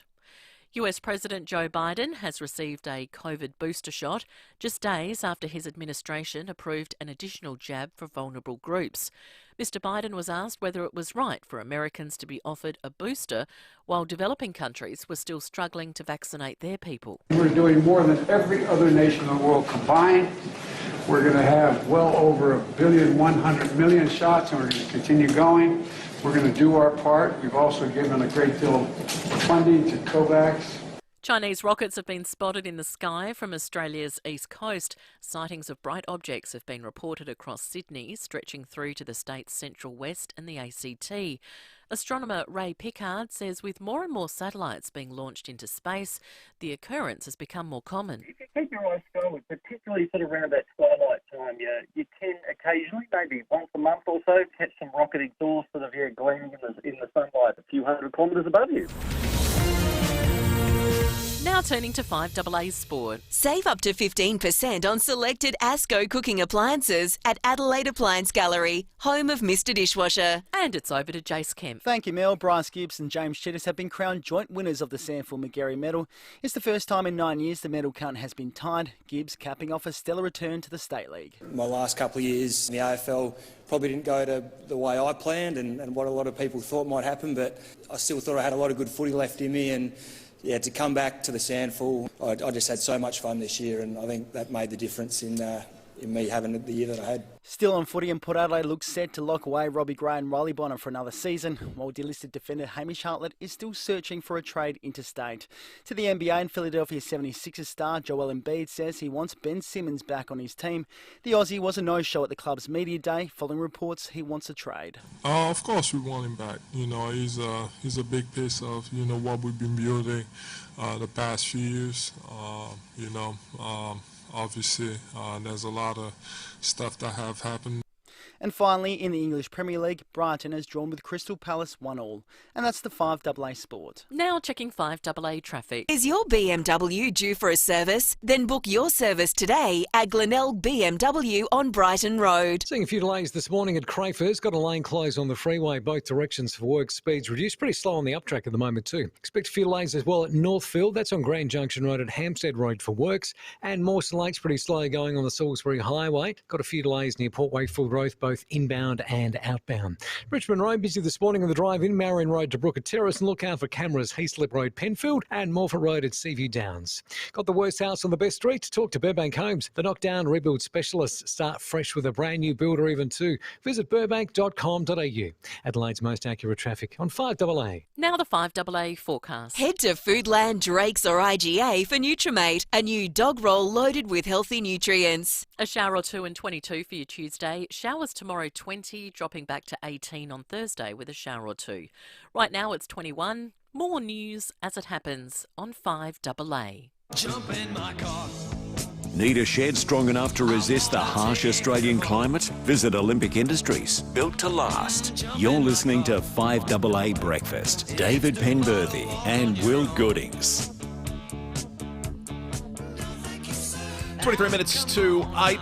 We'll get the weather for you over the course of the next few days. In about 10 minutes' time, John Blake before 8 o'clock. Then after 8 today, we'll talk getting the Caravan ready for the long weekend getaway. The MFS have got some tips to make sure it's safe. And then we'll talk about the watered-down ICAC. The ICAC Commissioner joined us on Friday last week and had some strong words to all the politicians involved in unanimously passing changes to the way in which ICAC would work here in South Australia that would, in her view, see a dramatic diminishing of the role of ICAC and its powers to certainly investigate MPs' wrongdoing. So we'll talk more about it after 8:30. We've got an academic on that doesn't have a dog in the fight like everyone else you've heard from so far. So I'll be fascinated by that chat and looking forward to it. Let's head to Canberra. Phil Curry from the Fin Reviews on the line. Morning to you, Phil. Hello, how are you guys? Good, mate. Thanks, Phil. Wait, Phil, just break down for our listeners what's going on. What's the current state of play with the net zero by 2050 debate? Well, it's sort of coming to a head. So the Prime Minister, as we know, for the last year or so has been saying been sort of tiptoeing towards it. He's saying we've got a strong preference, to adopt that target like most of the rest of the world has adopted.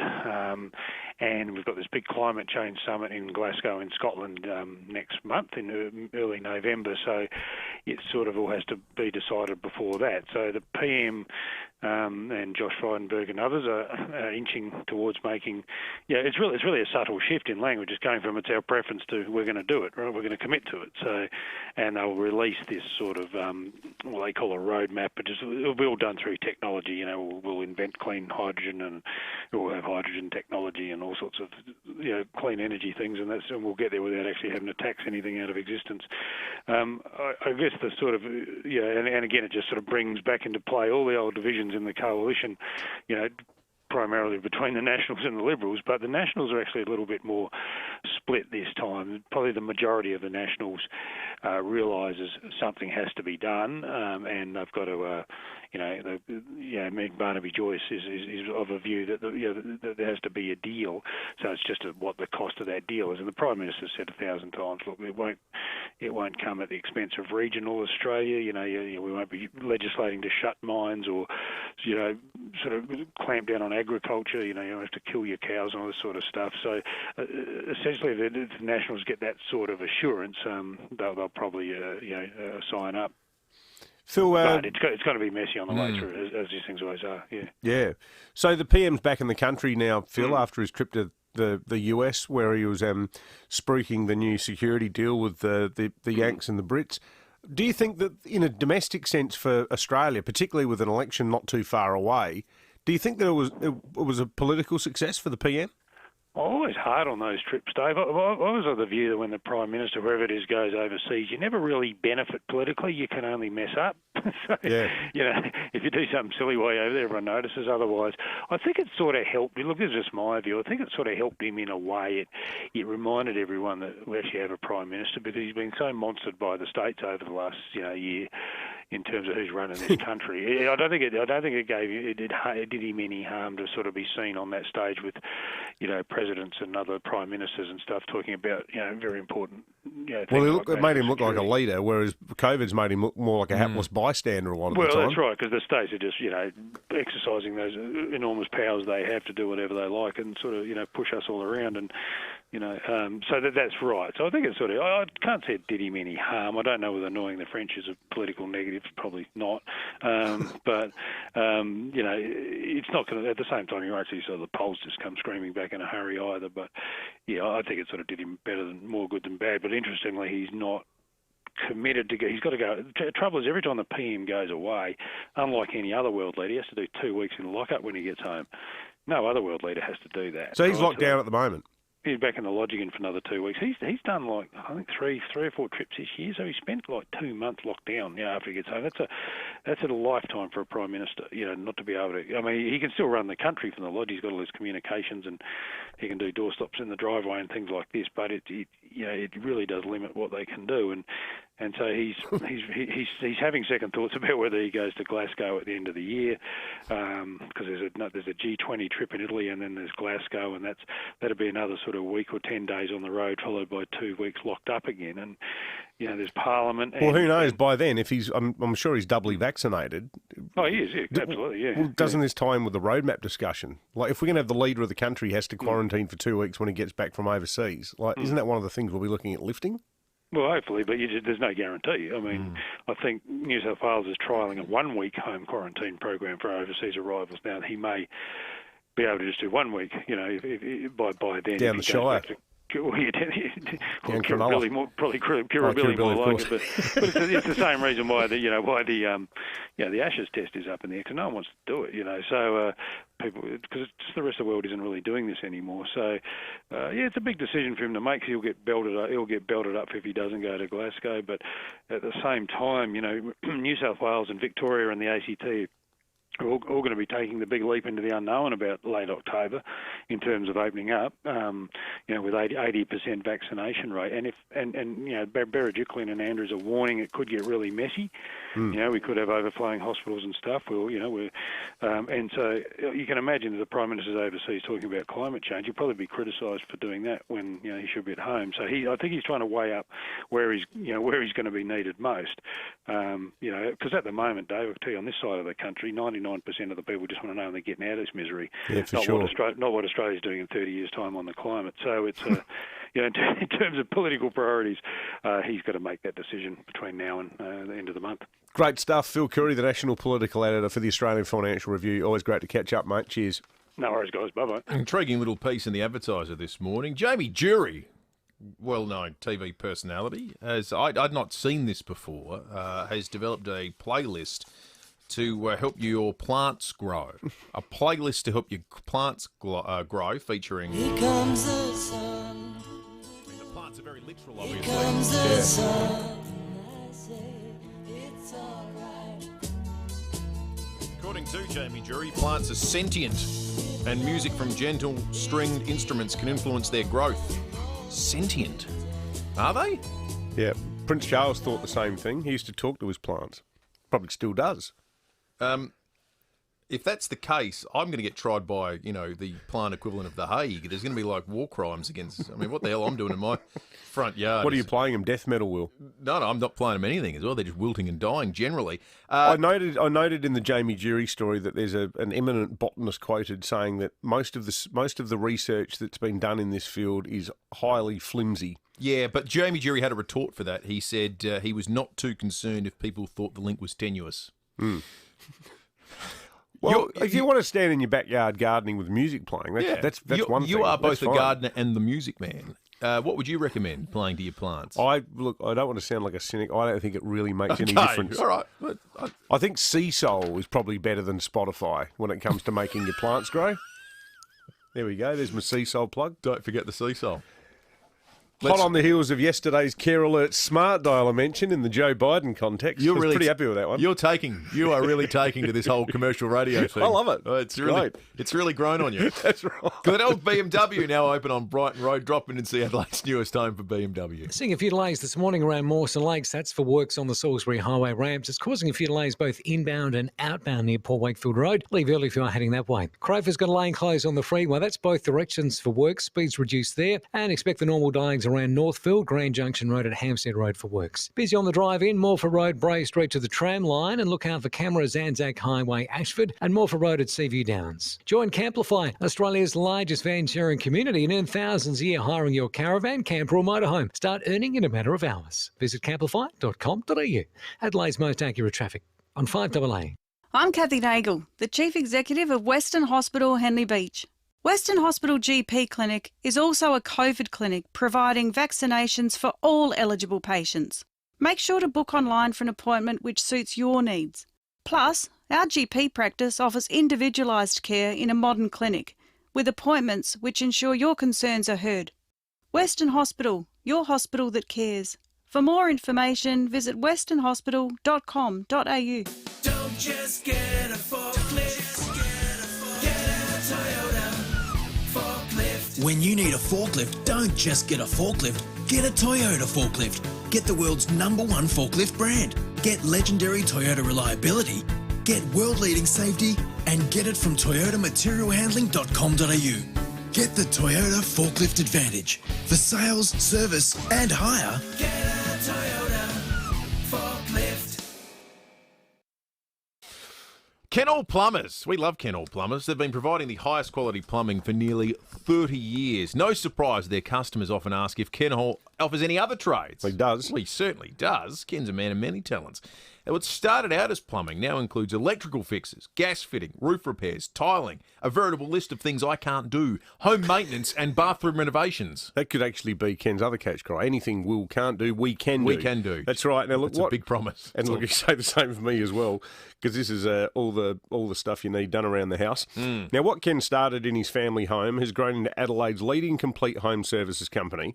More than 120 120 staff, 19 apprentices on board, delivering the highest standard of workmanship around the clock. So he's got lots of people, but at its heart, Kenall Plumbers is still the close, proud, local family business that you know and love. The whole family very much involved day to day, continuing the legacy of reliable and unbeatable service. So if you haven't experienced the Ken Hall Service and Trades team, why not try them for your next problem that comes up at home or at work? Give Ken a call 24/7. 5AA's Tech Talk with your host, Adelaide tech guy Richard Pascoe. Thanks to Harvey Norman Computers. Scam alert. If your phone has been getting dodgy looking texts, do not hit that link. Statistics show these scams have cost Australians over $70 million so far this year. A lot of these scams target people over the age of 65. So what do? Choose a comprehensive and reputable internet security software package that also covers your devices. Trend Micro Device Security protects all forms of devices. It stops viruses, malware, ransomware and spyware attacks. It also identifies dangerous messages on your device. Harvey Norman has a great deal on Trend Micro. Tell a Harvey Norman staff member the Adelaide Tech Guy sent you in and receive 2 years of Trend Internet Security for the price of 1 year. Check out these great offers at 5AA.com.au. Thanks to Harvey Norman Computers. 5AA Breakfast is streaming live right now. To watch, simply head online to 5AA Facebook or search 5AA on YouTube. Need more living space or storage? Visit olympicindustries.com.au. Olympic Industries, built to last. You're listening to 5AA Breakfast. David Penberthy and Will Goodings. 11 minutes to 8. Let's talk weather. Jessica Braithwaite from 9 News joins us. Jessica, good morning to you. Morning, guys. I've got a few curveballs for you in my forecast today. It's a lovely morning. Yeah, no, it's such a nice morning, but you know when you can kind of just feel it's a little bit moody, like something's in the air, something's up, and something is up. So we've got a bit, I don't know if you've seen that cloud cover that's coming in from the north. It's got a bit of moisture in it and it's a little bit unstable. So what that means for us is, look, it's still a pretty decent day. It's nice and warm because it's coming from the north. But we've got, a few showers around, so you might see the odd spot. 22 degrees for today. Now, tomorrow, that's when we really start to feel it because we could see, between 3 and 8 millimetres of rainfall. We've got thunderstorms around, 20 degrees, so quite a showery, soggy day in store tomorrow. And then on Thursday, there's more showers around with 18 degrees. Friday, we start to clear up a little bit, 17 degrees, maybe the odd spot left over, looking, partly cloudy. But Saturday is the reward, I think, for making it through quite a showery week because it's looking really lovely for the weekend, Beautiful. partly cloudy and 23 degrees. So I think we will have earned it by that point. Absolutely. Yeah, Perfect you're right timing. about that. Good stuff. Thank you, Jessica. Jessica Braithwaite from 9 News. Now, our 5AA plant guru, Michael Keelan, is on the line to talk about this Jamie Dury theory, singing to your plants. Here Comes the Sun being one of them on his Spotify plant growth playlist. Michael, good morning. You a singing to your plants kind of guy? Good morning, boys. Yes, I do. I play Dean Martin's Sway to My Palm. Do you have different tracks for different plants, Michael? No, not really, but it is true. They've absolutely proven without any doubt music does not only calm the gardener, but the plants love it as well. And I think more classical forms of music is the genre of music that plants like, and they do love it. They really do. And the growth factor of particularly creepers, they find that by playing music, there's a percentage extra growth with the ones that listen to the music and the ones that don't. So there's something there. But I do. I think it's one of the very intrinsic things about gardening, that what we get out of it. If we really believe that they're getting something out of our music, then hey, it's pretty good. I think your point about classical is a good one, Michael, because you think about classical music. There's a lot of pieces of classical music that are actually inspired by the seasons, like Stravinsky's Rites of Spring, and Vivaldi did the whole cycle. He did, didn't he? The spring one being the most famous one. So maybe it's not. I said before I was a bit cynical about this, but you're winning me over, mate. Hey, Michael, have you got any sort of tips for if you get jagged by stinging nettles or anything? Because David's been rubbing his arm. He'll rub his arm off by the end of the program today. He spent a bit of time in the garden and came to grief. Well, I don't know if you know. I had shingles a few weeks ago, and the best remedy I've found for itchiness and sensation in your skin is that old calamine lotion. Well, actually, we've got some of that in the laundry from when the boys were babies. I mean, you come out pink, but it doesn't matter. It works. Well, I might do it because I totally covered my arms in nettles yesterday in the veggie patch doing getting rid of the last of the winter weeds. So I'll take your tip on that too, Michael. Michael Keelan, everything from plants to music to skin irritations. Great to have you on. Good on you, boys. Yeah. Michael Keelan. Michael Keelan's weekend always good to get a real plant expert on the show. Oh, you're for an a change. expert. Don't talk No, yourself. no. Enthusiastic amateur. 7 minutes to 8. It's time for a little bit of Wallace Fogg on this Tuesday morning. Thanks to Aussie Fast Transport Solutions, interstate freight distribution, warehousing and local Adelaide couriers. Call Aussie Fast, 13 13 64. Now, the latest news with Wallace Fogg. Good morning, early risers. This is Wallace Fogg with another FIVEaa news update. Climate change is in the news again, with 15-year-old Australian climate activist Ella Simon saying that older people don't grasp the urgency of climate change. She said, "We have to voice our opinion in any way we can because we can't vote yet." Someone then pointed out that there's a reason you can't vote, and that's because you're a child. She said people just don't seem to listen to us in the same way they listen to adults and politicians. Someone then again pointed out it's because you're a child. She'll be representing Australia at the International Youth Environment Forum in Milan this week, where they'll be discussing different ways of running the world without baseload electricity supply, how to fly passenger jets without fuel, and how to make steel without coal. In other news, 90-year-old William Shatner, who became famous as Captain James T. Kirk in Star Trek, is set to blast off from Earth next month aboard a Blue Origin capsule owned by Amazon founder Jeff Bezos. The 15-minute flight will be filmed for a documentary. This comes as William Shatner released a new spoken word album featuring 14 tracks written by the star. A fateful decision to make you a stud. Your seed and your blood was worth more than gold, and it seemed smart and easy to continue your line. You were put in a stall like a hothouse flower, led in and out and watched every hour. Shatner is being encouraged to take the album with him into space and then leave it there. And finally, Adelaide City Council Chief Executive Claire Mockler has become one of the highest paid female public servants in the state. Ms Mockler was appointed last month on a total annual salary package of $406,000. She reportedly defended her eye-wateringly high salary by saying, "Knowing the way the council operates, it's probably a mistake. Someone put a zero where there shouldn't have been one, and I should only be getting $46,000 a year." And that's the news for this Tuesday. I'm Wallace Fogg. More 5AA news coming up at 8 o'clock, or as close as we can get. That was remarkable, that story about the Adelaide City Council CEO. And we probably shouldn't single her out because she's no orphan. She's actually getting paid a little bit less than one of her predecessors. But all the council CEOs pretty much get these vast salaries.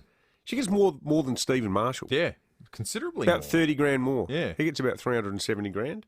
But the job you really want, is being the head of a department or the head of a council. Is running a council harder than running a whole state? Surely not. No, it's not. I wouldn't have thought. Like, what are the things that can go wrong when you're running a council? You stuff up the bins, maybe?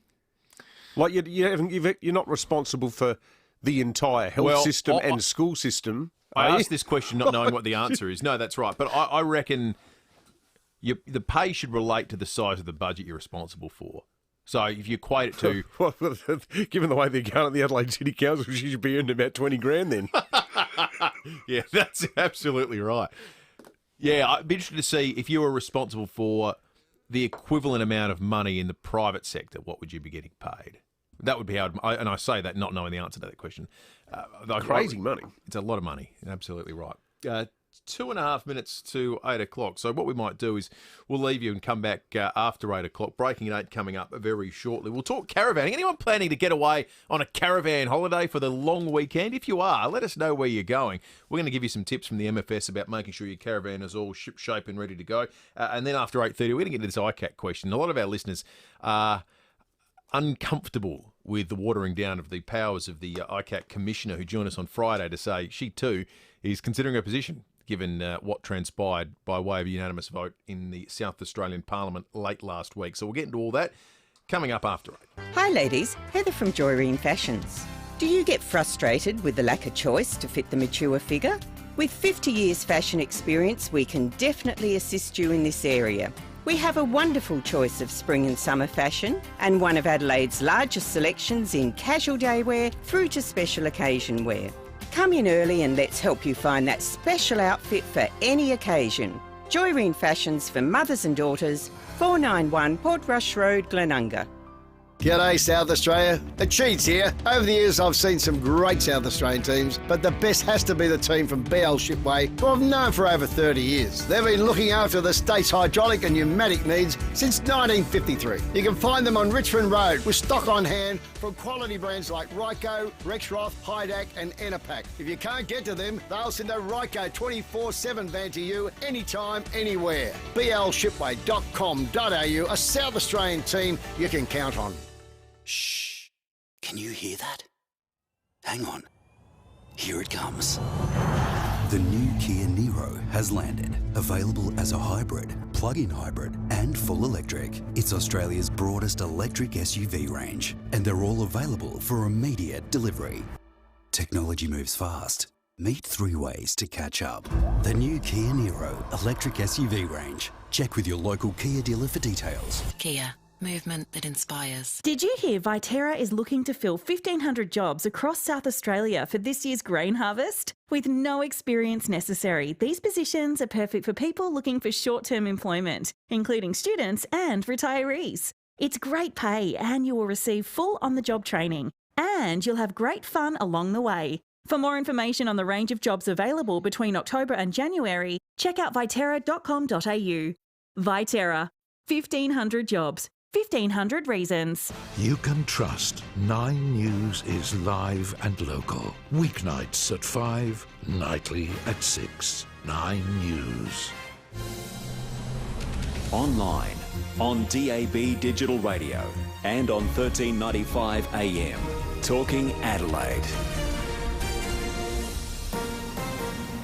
This is Adelaide's 5AA. A shower or two and 22 today with the 8 o'clock news. I'm Mel Usher. Peak hour hit too hard? For an RAA approved crash repair, contact Premier Panel Services. Big changes are on the way for COVID testing in Australia, with at-home tests set to be available from November 1. The results are ready in just 20 minutes. The TGA is finalising a reporting system to record results. US President Joe Biden has received his COVID booster shot. Nine's Alison Petrowski is stateside. 23% of Americans are yet to receive a shot, but President Biden received his third in front of reporters this morning. Now, I know it doesn't look like it, but I am over 65. I wish I way over. Booster shots are now available to Americans over 65 who were fully vaccinated more than 6 months ago with the Pfizer vaccine, and for those over 18 who are immunocompromised or work in a high-risk setting. Meantime, New York state officials are bracing for staffing shortages as the state's healthcare worker vaccine mandate comes into effect today. This week, Australia will overtake the United States in the percentage of the population who have received at least one jab.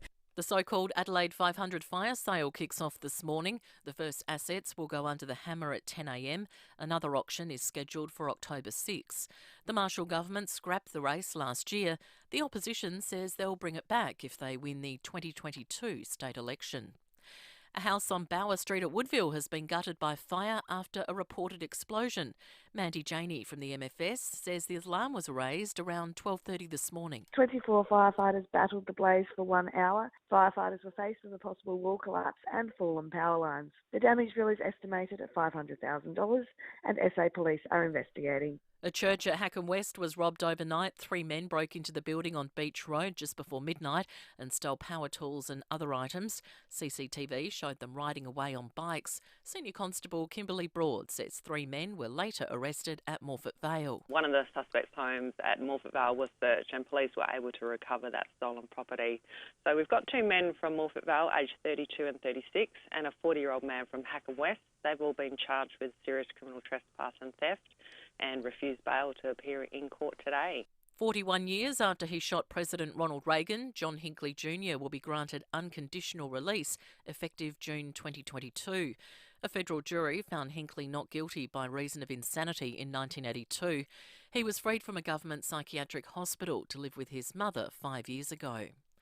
Panic buying is being blamed for a large number of British service stations running out of petrol. Nine's Brett McLeod has more. Long queues of frustrated motorists are increasingly the norm at Britain's service stations, and that's at those that still have fuel. A shortage of truck drivers is being blamed for petrol and diesel supplies not reaching Bowsers, a problem made worse by motorists panic buying.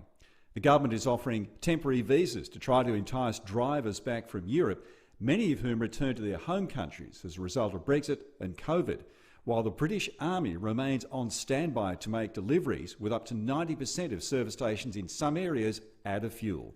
The Bryan Laundrie manhunt continues in the US after his fiancée Gabby Petito was laid to rest. The Laundrie family has released a statement through their attorney saying they don't know where he is and hope the FBI can locate him. Now turning to 5AA Sport. Save up to $800 on selected Asco washer dryer packages. Adelaide Appliance Gallery, home of Mr Dishwasher. Here's Jace Kemp. Thank you, Mel. Former Crow Bryce Gibbs has capped off a dream return to the SANFL by taking out last night's McGarry medal. Gibbs tied the award with Eagles midfielder James Cheetahs. Cheetahs only joined the SANFL last year after the VFL season was shut down. The VFL season got cancelled and I was driving, I was actually hungover on a Monday, and I was like, I can't do another 6 months of just like drinking and doing nothing. And so I was like, I need to play footy, and went through my phone, and thankfully Luke Powell tried to recruit me a couple of years ago, and I sent him a message. I said, mate, can I come play?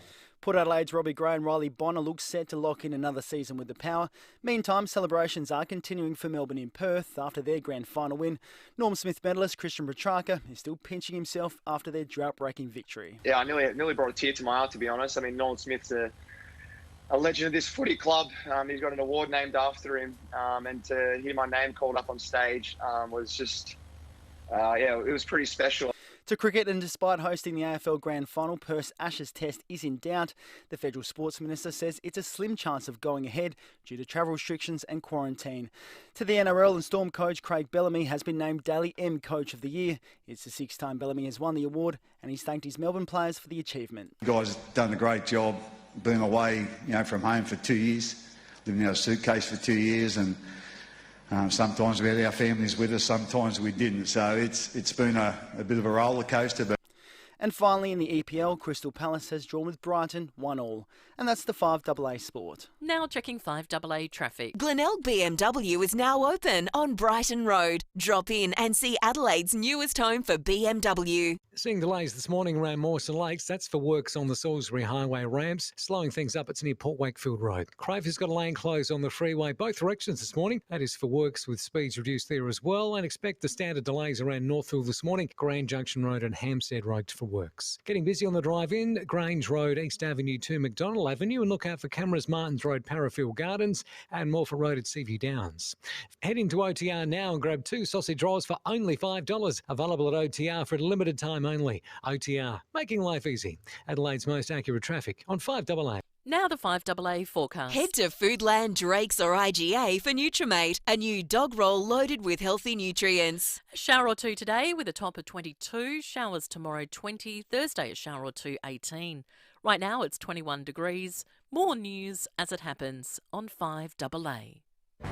Step up and play. Need more living space or storage? Visit olympicindustries.com.au. Olympic Industries, built to last. You're listening to 5AA Breakfast. David Penberthy and Will Goodings. 7 after 8, breaking at 8 coming up in just a moment. We'll get you across what's happened in the news of this morning. Shortly thereafter, we're going to talk caravanning this hour on the program too. Had a long weekend, making sure your caravan's safe. The MFS have got some tips. Then after 8:30, we'll talk ICAC, the watered-down role and responsibility of the ICAC. What does it mean for accountability in Parliament and throughout executive government? We'll talk about that after 8:30 today. Well, over the last crazy 18 months, Grant Stevens has become almost as regular a guest on the 5AA Breakfast Show as Will and I. There's been a few weeks where he's been on twice. I think once he came on 3 times. One thing I would say about the Commissioner is he's not someone who ever gives you a steer in a sort of nudge, nudge, wink, wink way about what's going to happen next. He wouldn't do it. We wouldn't ask him out of respect for the job that he has done. And I think that for all of the concerns that people have had, particularly in business, about the impact of lockdowns, I think there is a view that he has listened to that. And, we saw it last week when, despite the health advice as put by Professor Spurrier, he said, well, on balance, I think we can afford to go a little bit further on things like dancing. Well, against that backdrop, rightly or wrongly, because as I said, no one's going to know this from anything Grant Stevens has said, but there's a rising expectation, and Andrew Huff's mentioned it in the Tiser this morning, that today's Transition Committee meeting, which is obviously led by the Commissioner as the state's emergency commander, that it could potentially be a big one in terms of further reductions. One of the things that is being discussed is mask use, particularly for school children. The timing of it's interesting as well, because yesterday's the first day of school holidays. So you would think that at a time when there are no active COVID cases in the community, and as the Commissioner said on our show only a week ago, that the whole philosophy that underpins these transition committees, the word transition itself means moving from one state of affairs to another. The constant sort of drive of the committee is to assess each restriction with a view to its possible removal based on the public safety argument. And it's sounding like, in the school context, there's a very real likelihood that there could be some sort of relaxing of the mask rules, which currently hold that any kid over the age of 12, which is pretty much everyone at high school, has to wear masks in class. Don't be surprised if that changes, and if it does, we'll be all over it on the show tomorrow. 10 minutes after 8, we're going to get you across some of the stories that have been developing over the course of the morning. One we heard from SOPOL at 6:45 this morning that caused us to raise an eyebrow. Here's Kimberly Broad. At a church on Beach Road. Now, when patrols arrived, they found a window had been forced to gain entry to the property, and they've reviewed CCTV, which shows 3 men arrive at the church on bicycles before forcing entry to the building. A number of power tools and other items were stolen from the property.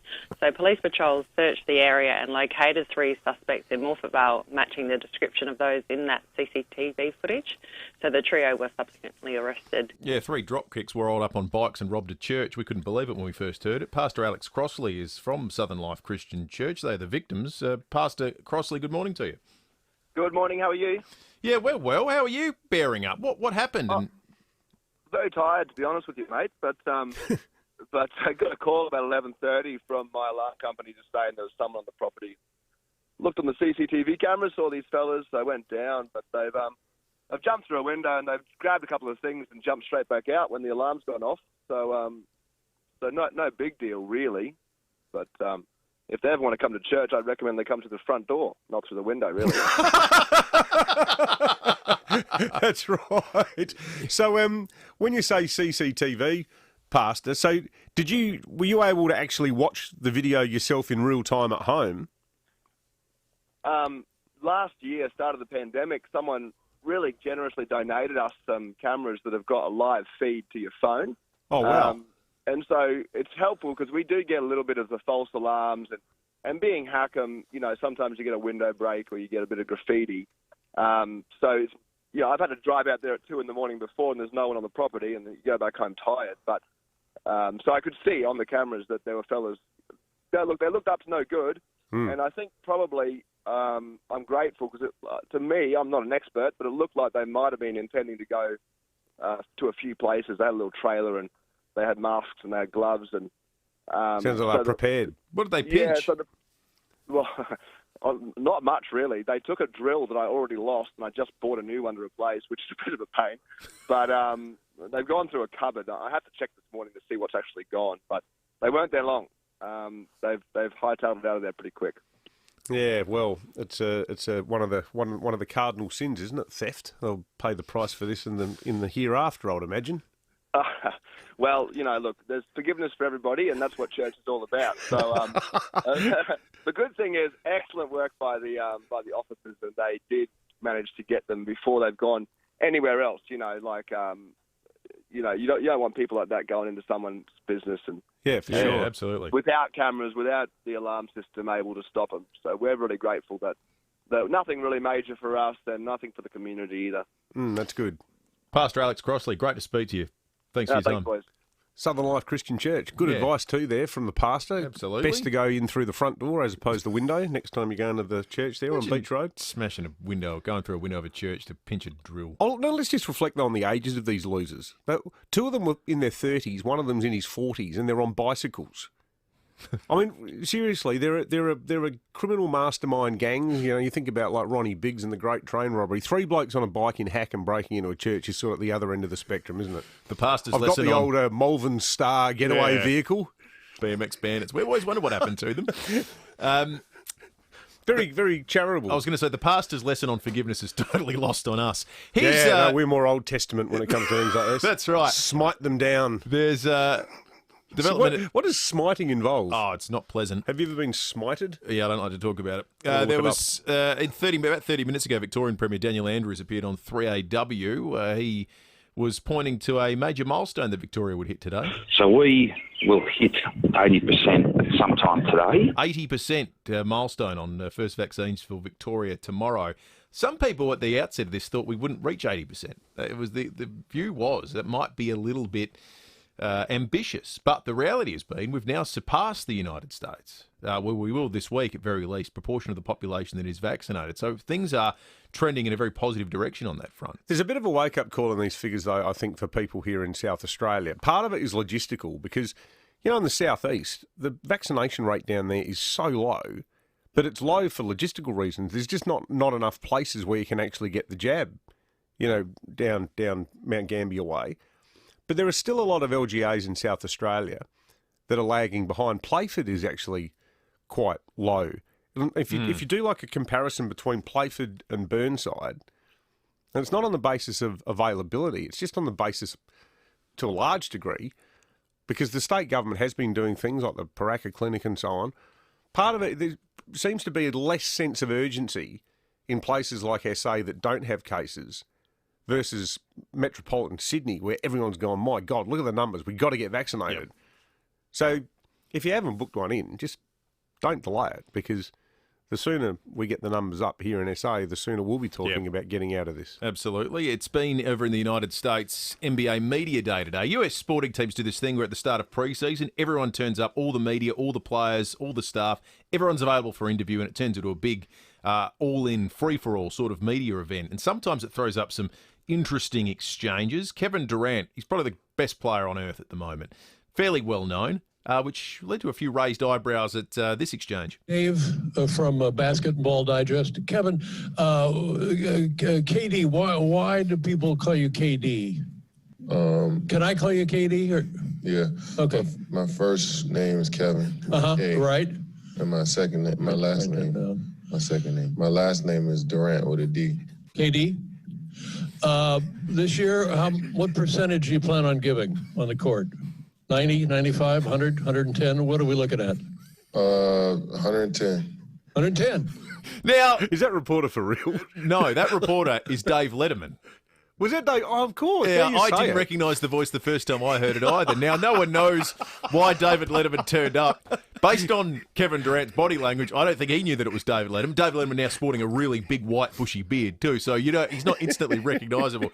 I don't know what it was for. I don't know whether David Letterman just thought it'd be fun or if he's filming a special. No one knows. But that happened in Brooklyn. How good was David Letterman? Fantastic. He's quintessential. His humour too. Yeah. How many % do you think you're going to give this year? 17 minutes after 8. Let's check traffic. Thanks to Glenelg BMW. Is your BMW due for a service? Well, then book your service today. Glenelg BMW on Brighton Road. Seeing a few delays on the drive-in today, Mawson Lakes. Works on the Salisbury Highway causing those delays. That's near Port Wakefield Road. Crayfor's got a lane closed on the freeway, both directions for work. Speeds reduced there. Busy on the drive-in, Grange Road, East Avenue to McDonald Avenue, and bit of traffic at Morford Road, Bray Street to the tram line. Look out for cameras, Haydown Road, Elizabeth Grove, and Morford Road at CV Downs. Don't miss out on Rivergum's 25k of home upgrades with 30 premium choices at no extra cost. Hurry, ends Thursday. Visit rivergumhomes.com.au. T's and C's apply. Adelaide's most accurate traffic on 5AA. Rowie Sports Show.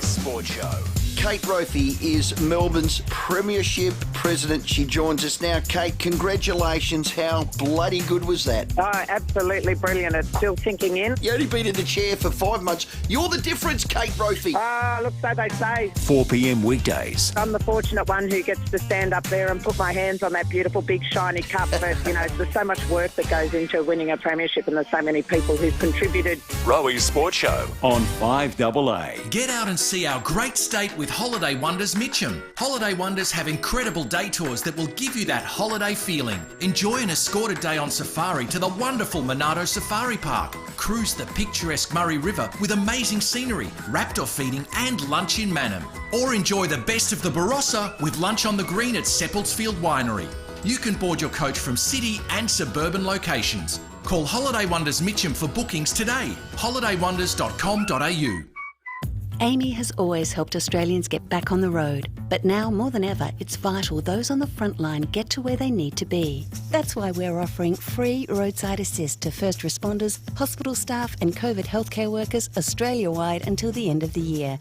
Amy and non-Amy customers, supporting those who are supporting us. To take advantage of this offer, visit amy.com.au. T's and C's and eligibility criteria apply for Amy Temporary Roadside Assist and this offer. Go to amy.com.au for more details. Care Alert. I absolutely love these devices. If something should happen while alone at home, the Care Alert can arrange help for you very quickly. Well, here's an exclusive offer. For a brief period only, you can have your very own Care Alert Smart Dialer for just $399, and included in that price will be an approved blood pressure monitor and a key safe lock. This is incredible value. It's less when you order online. Call Care Alert now, 1300 75 85 95, or visit carealert.com.au. Here at 5AA, we're all about supporting local. Here's who you can support around Adelaide. Buy your tickets in the St John Home and Lifestyle Lottery before midnight Sunday, and you could win one of 9 cars next week. stjohnlottery.com.au. Your COVID-19 vaccination is now closer than you think, thanks to your local National Pharmacy store. Book today by visiting nationalpharmacies.com.au. 5AA, supporting local business. Australia's making positive energy, which means less emissions and more jobs right across the nation. For truckies like Rafa, and tradies like Smithy, and of course techies like Suze. Not for Roger though. It's because you're a cockatoo, Roger. We're creating thousands of new jobs because we know it's what we do today that will define how we live tomorrow. Australia's making positive energy. Find out more at positiveenergy.gov.au. That's enough, Roger. Authorised by the Australian Government, Canberra. You can trust 9 News is live and local. Weeknights at 5, nightly at 6. 9 News. Need a shed strong enough to resist the harsh Australian climate? Visit Olympic Industries, built to last. You're listening to 5AA Breakfast. David Penberthy and Will Goodings. 21 minutes after 8. Long weekend, not too far away.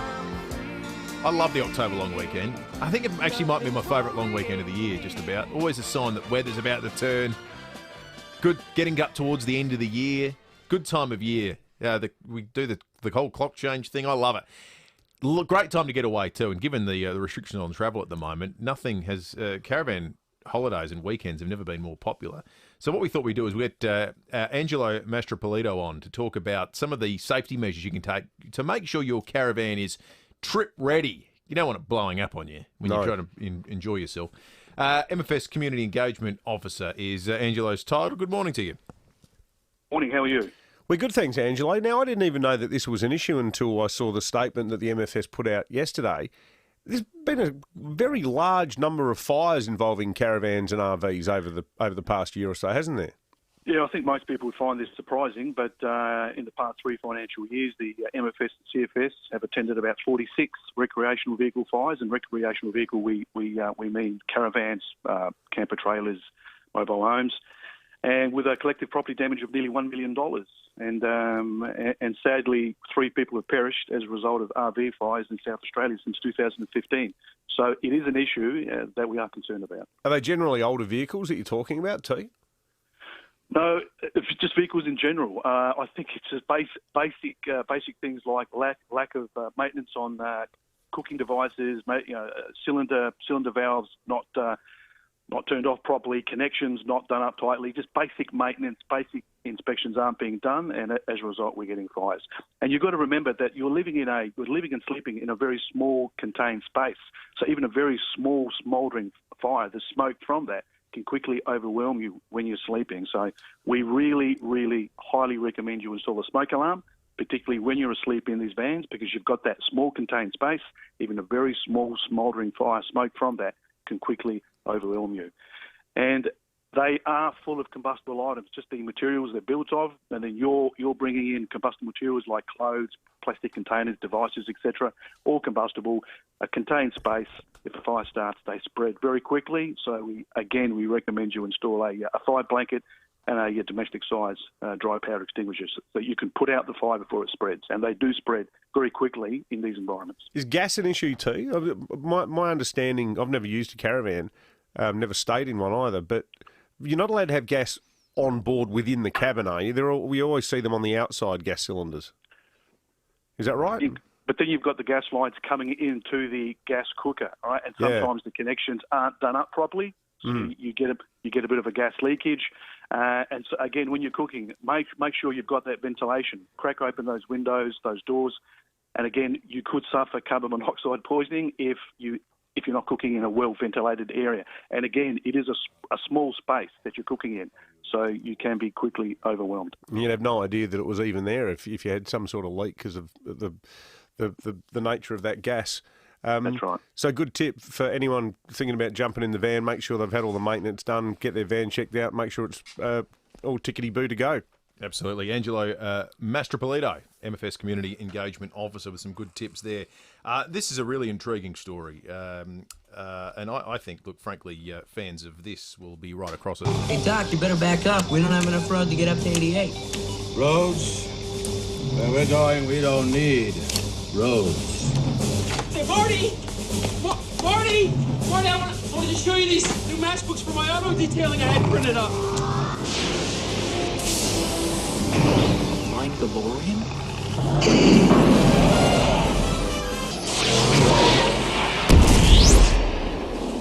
Where we're going, we don't need roads. Well, so too is, that's what the Uni of New South Wales are saying. One of their experts, Dr. Sonia Brown, says flying cars could be buzzing around in as little as 5 years. Flying cars in as little as 5 years, says she's an aero design expert, and says vehicles will be able to reach speeds of 300 k's per hour and help reduce traffic congestion. Says in very small numbers worldwide, I'd say we expect to see them in 5 years with high piloting requirements. I just could call that being a pilot, and it probably is a plane. She says we're looking at 10 to 15 years before they're in more general use. 10 to 15 years before the flying car is in more general use. Now, I don't want to rubbish this woman's chosen profession, but that sounds to me like a whole pile of tosh. It seems unlikely, but she's the expert. So I'm willing to entertain it because I'd love to see flying cars. Imagine all the things South Australian air vehicle users would be able to whinge about. not letting people in. Hang on, I'm heading towards that cloud. You're not cutting me off there. Exactly right. You know, I don't care if you've been indicating for 10 minutes. The flying DeLorean is one of the most famous inventions in the history of sci-fi movies. So we thought we'd ask you for what is a terrific prize. A lot of people want to get their hands on these because it's a lot of fun. The Nova's Not the Royal Show that's on at Penberthy Park at the moment. We've got a family VIP pass to give away for you. 8223 What we want to do is hear from you. What invention from science fiction do you wish was real? Right now. Oh, yeah. What far off future technology do you wish we had right now, or maybe in 5 years, like the potential for the flying car? 8223 You can get that Not the Royal Show family VIP pass. We'll take some calls right after this. G'day, Dr. Carl Kruszinski here. I'm thrilled to announce that I'll be hosting Blue Planet 2 live in concert with the Adelaide Symphony Orchestra. This concert features the music of Hans Zimmer, conducted by Maestro Vanessa Scammell, and it highlights breathtaking footage from the multi-award-winning BBC television series Blue Planet 2. Join me for this truly extraordinary concert event on the final evening of the Festival of Orchestra, December the 4th at the Adelaide Showgrounds. Book at aso.com.au and I'll see you there. Did you hear FIVEaa is looking to fill 1,500 jobs across South Australia for this year's grain harvest? With no experience necessary. These positions are perfect for people looking for short-term employment, including students and retirees. It's great pay and you will receive full on-the-job training. And you'll have great fun along the way. For more information on the range of jobs available between October and January, check out viterra.com.au. Viterra, 1,500 jobs, 1,500 reasons. Grab your best mates and get these great rates. Then get ready, save and go to the NT now. With mates rates packages, you save up to $1,000 per person on getaways to the Red Centre, including Alice Springs, Uluru, Kings Canyon, Carter Judah, West McDonnell Ranges and more. The Red Centre is wide open and it's ready, save, go to the NT now. With deals from just $3.99 per person. Book now and travel to April 2022. Visit ntnow.com.au. Living with a constant low-level noise can have serious impacts on sleep and well-being, but the brain can be taught to isolate the noise and ignore it. The Tinnitus Treatment Phone app can help train your mind while you sleep. Developed in Adelaide by ENT specialist Dr. JC Hodge, studies show that 75% of patients hear an improvement in their tinnitus within the first 6 weeks of treatment. Search Tinnitus Treatment in your app store and sleep away tinnitus. It's your connection to the world, the hours of work, client lists and research. It's never just a computer, it's the backbone of your business. All Needs are your local tech experts at helping businesses thrive online. They specialise in South Australian-made leader computers that can be custom built to serve your business needs. All Needs have served small business through to industry leaders for over 25 years right here in Adelaide. Allneeds.com.au, your local tech nerds from server to service.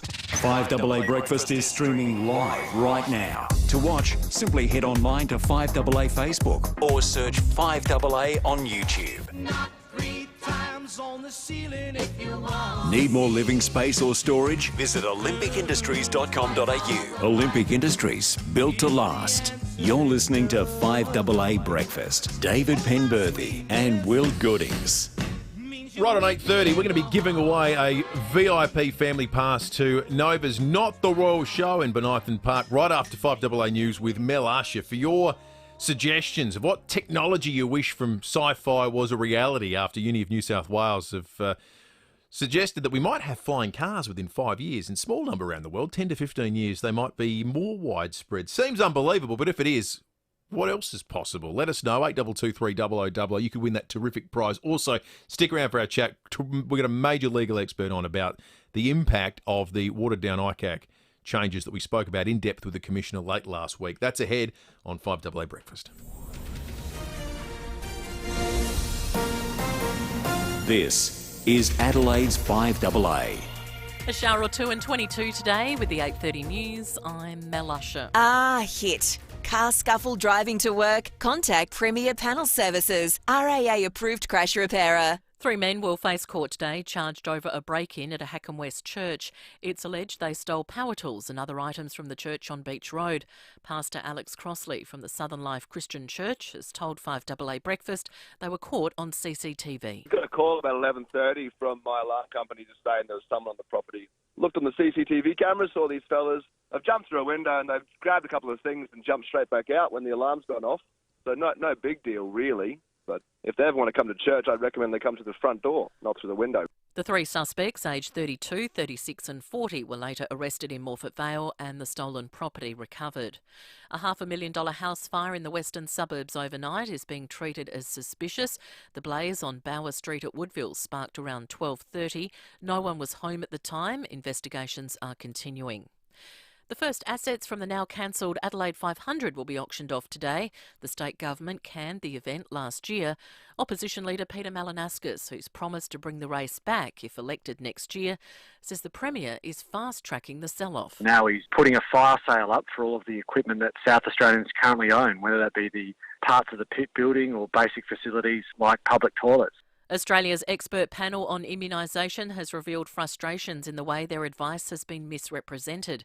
The federal government has relied on ATAGI to provide information on COVID vaccines.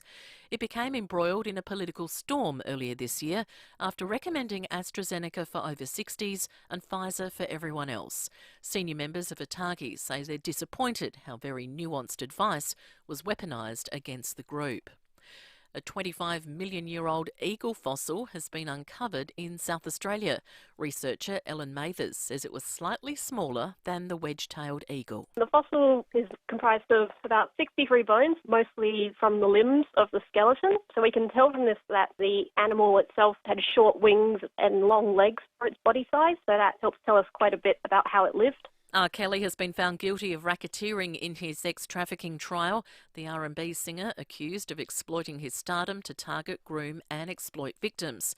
Lawyer Gloria Allred, who has pursued other predators, including Harvey Weinstein and Jeffrey Epstein, says Kelly is the worst. Of all the predators that I have pursued, however, Mr. Kelly is the worst for many reasons. First, he used the power of his celebrity to recruit vulnerable underage girls for the purpose of sexually abusing them.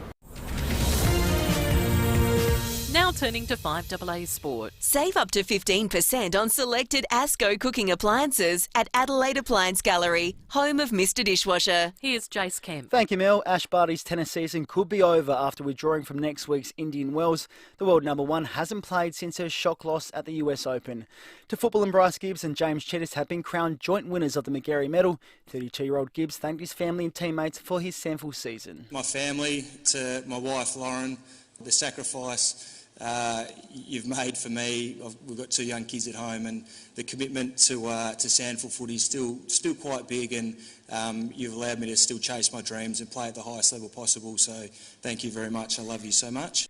To cricket, and Perth's Ashes Test is in serious doubt this summer. Perth is due to host the fifth and final match of the series, but English players aren't keen on quarantining and travelling without their families. Senator Richard Colbeck says it's proving to be a major hurdle. We've had to do a lot of work to organise quarantine arrangements for the cricketers coming to Australia. We want the Ashes tour to go ahead, but I'd say there's serious questions about whether or not there'll be a test match in Perth this summer. In the EPL, Brighton has equalised in the final minute to secure a 1-1 draw with Crystal Palace. And finally, Neville Jetta has called time in his AFL career following Melbourne's grand final win. And that's the 5AA Sport. Now checking 5AA traffic. Is your BMW due for a service? Then book your service today at Glenelg BMW on Brighton Road. At Port Adelaide, got an oil spill at the intersection of Eastern Parade and the Grand Trunkway. Take care there. Mawson Lakes works on the Salisbury Highway ramps causing a few delays near Port Wakefield Road. Restrictions apply. And Crayfor's got a lane closed on the freeway, both directions for work. Speeds reduced there as well. Busy on the drive in Grange Road, East Avenue to McDonald Avenue with cameras Doothie Street, Malvern, Haydown Road, Elizabeth Grove and Jetty Road at Brighton. Upgrade to the latest 5G phones at Optus and get the best price guaranteed. Don't miss out on your new phone. T's and C's apply. Visit Optus in store or online today. Adelaide's most accurate traffic on 5AA. Now the 5AA forecast. Head to Foodland, Drake's or IGA for Nutrimate, a new dog roll loaded with healthy nutrients. Heading for a top of 22 today with a shower or two. Showers tomorrow down to 20. Thursday a shower or two down to 18. Right now it's 23 degrees. More news as it happens on 5AA. I'm not gonna be the one to share your dreams. Need a shed strong enough to resist the harsh Australian climate? Visit Olympic Industries, built to last. You're listening to 5AA Breakfast. David Penberthy and Will Goodings. 24 to 9, we're talking science fiction. Hey, Doc, you better back up. We don't have enough road to get up to 88. Roads? Where we're going, we don't need roads. Oh, maybe that's a mischaracterisation by me. Uni of New South Wales thinks within 5 years we won't have flying cars in Australia. We thought we'd ask you for the VIP family pass to Not the Royal Show put on by our good friends at Nova at Bonithan Park. What's the bit of sci-fi technology you wish really existed today? Steve and O'Halloran Hill, good morning. Good morning, fellas. How are we? Good, thanks, mate. In Men in Black, they had that device where they held it in front of your face, and then you forgot everything that just happened. It erased your memory. What would you use it for, Steve? I reckon that'd be good for getting rid of the last couple of years with this COVID nonsense. Yeah. Oh, that's a great idea. For a second, you were going to say you're a Crows supporter. Exactly what I thought. Thank you, Steve. Victoria in Aldinga Beach, good morning. Good morning. How are you, gentlemen? Good, Victoria. Good, thanks, Victoria. Good. So I'm still going with the Back to the Future theme. I would like one of those machines that Marty McFly puts a little pea in and out pops that pizza. I reckon that would be awesome. Oh, that's a that'd be great good. idea. That That'd would be speed good. up the whole delivery process. Brett and Semaphore, good morning. Hey guys, how you doing? Good, mate. Good, thanks, mate. Mate, I think the way forward is the hoverboard from Back to the Future. Yes. Yeah, I know. It was one of those things I always wanted as a kid, and I thought that really exemplified the future. It's been nearly 40 years. Is someone invent a hoverboard? Yeah. Seriously. How hard can it be? Leonie in Clapham, good morning.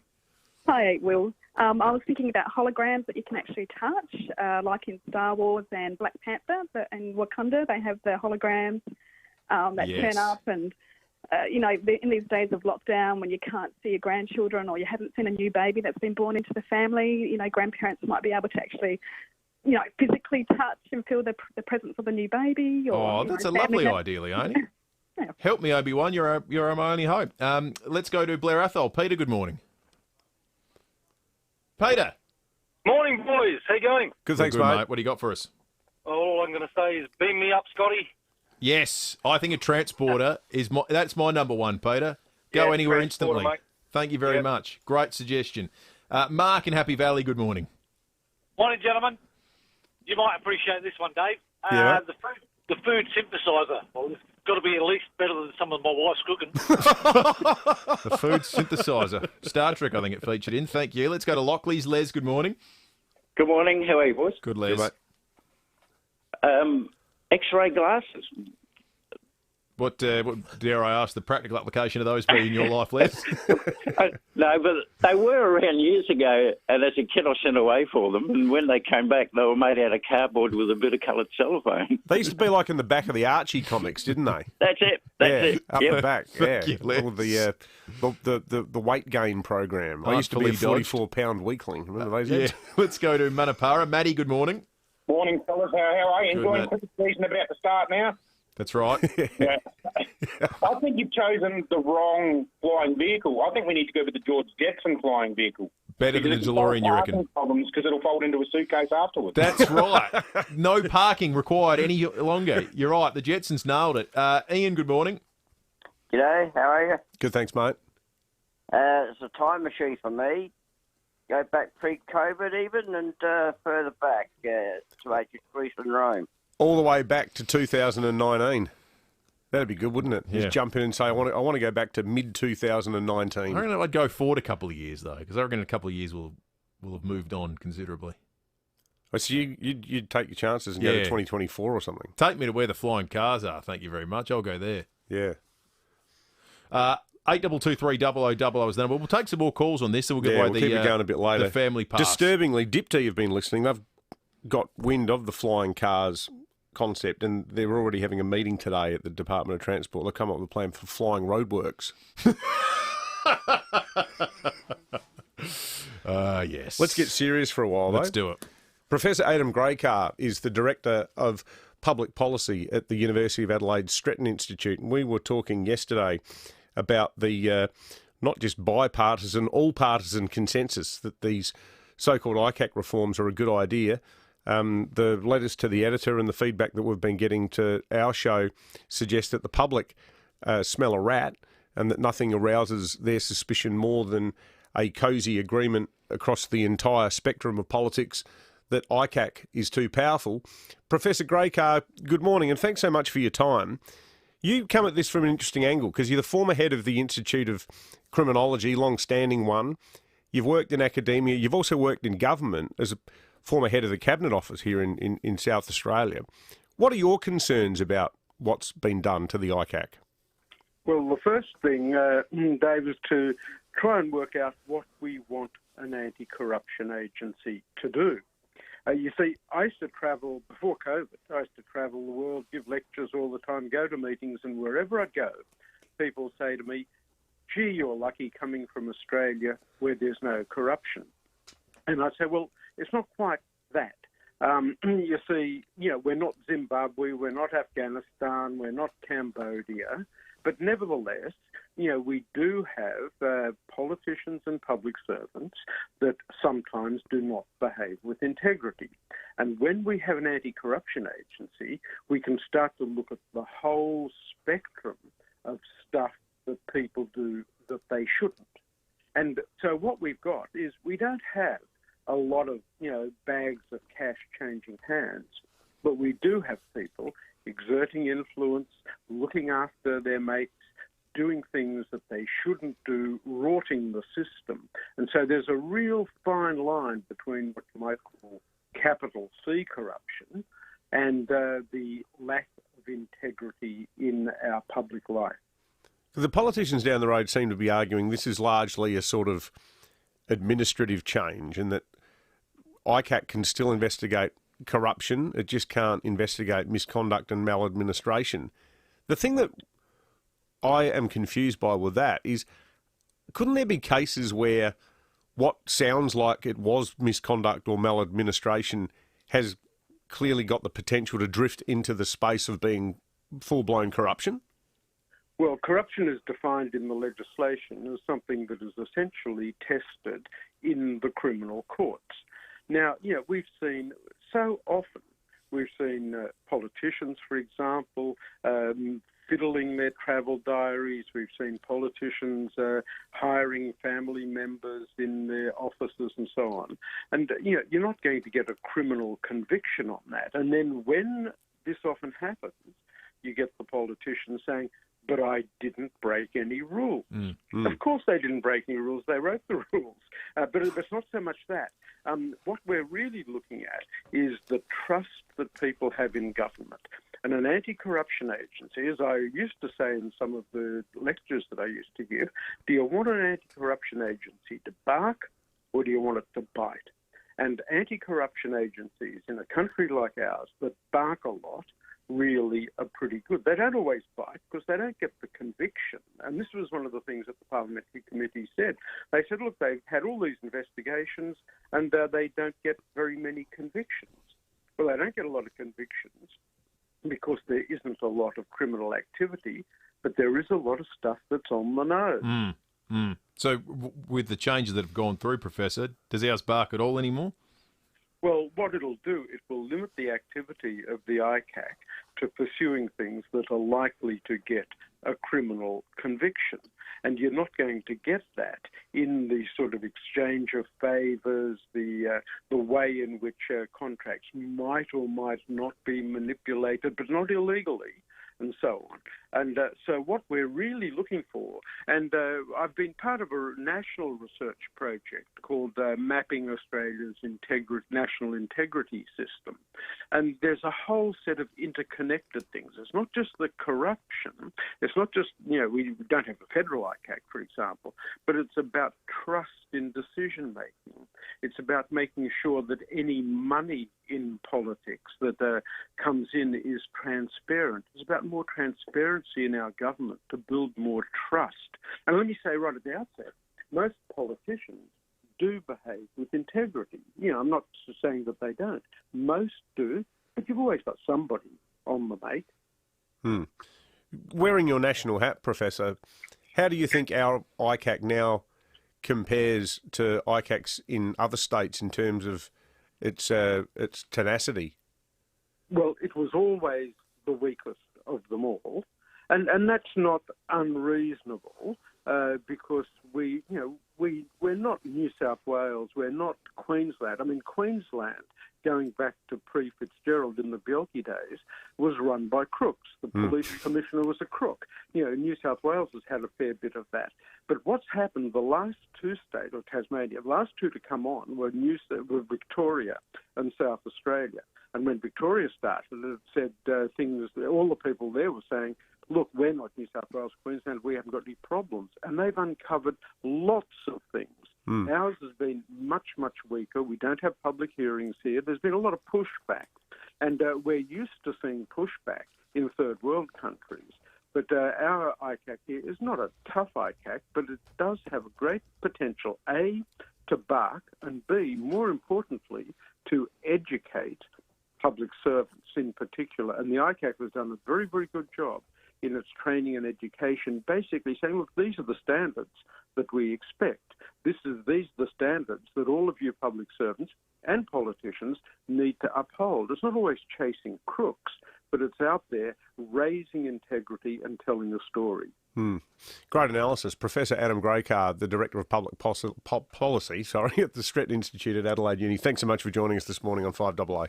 My pleasure. It's hard to overstate how much the state government's attitudes have shifted on this front. There's a press release from Vicky Chapman on Stephen Marshall's website dated the 10th of May 2018. It says the Marshall Liberal government has fulfilled a principal pledge of its election platform with the introduction of a bill enabling the ICAC Commissioner to conduct hearings into serious or systemic misconduct and maladministration in public. So, in the same term as they said, they've fulfilled a principal pledge, that's their words, an election commitment. They've actually now removed the capacity to examine things like misconduct and maladministration. With respect to everyone who works there and has worked there, it feels to me like part of this stems from the sense on North Terrace about the sort of work rate. And I don't mean, I'm not suggesting that it's been slovenly, but there seems to be a view that there's been a whole bunch of things investigated that have just taken too long and haven't amounted to anything. Well, if that's the case, change the way work is done and the way it's staffed. Don't you say, well, we'll just take a whole bunch of stuff away from ICAC and not let it do it anymore? If there was a logical and reasonable argument to be made, maybe there is. But sneaking it through in the period of 24 hours with a unanimous parliamentary vote's not the way to do it. They needed to bring people along the journey on this one. Maybe they thought that was too hard. Well, it looks like they've just all regarded it as an added bonus down there. We can actually just nobble this thing. And we all agree, and everyone will hopefully stop talking about it soon enough. All right, let's check traffic. Is your BMW due for a service? We'll book your service today. Glenelg BMW on Brighton Road. At Port Adelaide, got an oil spill at the intersection of Eastern Parade and the Grand Trunkway. Take care there. Seeing some delays at Mawson Lakes this morning. That's due to the works on the Salisbury Highway ramps. That's near Port Wakefield Road. And Crofer's got a lane closed on the freeway. It's both directions for work speeds reduced. Busy on the drive in, Goodwood Road, Francis Street to Victoria Street. And look out for cameras, Morford Road, Seacombe Gardens and West Avenue at Edinburgh. The King Spring Sale is on now. Save up to 50% on Australian indoor and outdoor furniture design. Visit the King Keswick showroom or shop online, kingliving.com today. Adelaide's most accurate traffic on 5AA. This is a next-gen Sleeping Duck Mac 2 mattress with its Indestruct springs. And this is a 15-ton steamroller. To see this test, and if the Sleeping Duck truly is indestructible and resists sagging, visit mattresstesting.com. No one likes to wait, especially if you're waiting for something really amazing, like a new Mazda. Lucky, you won't have to wait too long at Mawson Lakes Mazda. Right now, you'll find new stock and demos right across the range, which means there's no compromise. You'll get everything you want and love in your new Mazda. Get behind the wheel of your dream Mazda sooner. Mawson Lakes Mazda, just a short drive from the city.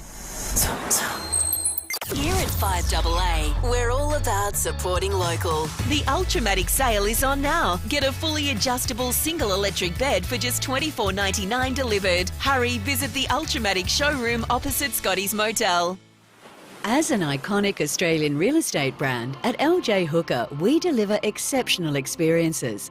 And here in South Australia, to maintain our reputation of high-performing agents, We provide industry-leading training.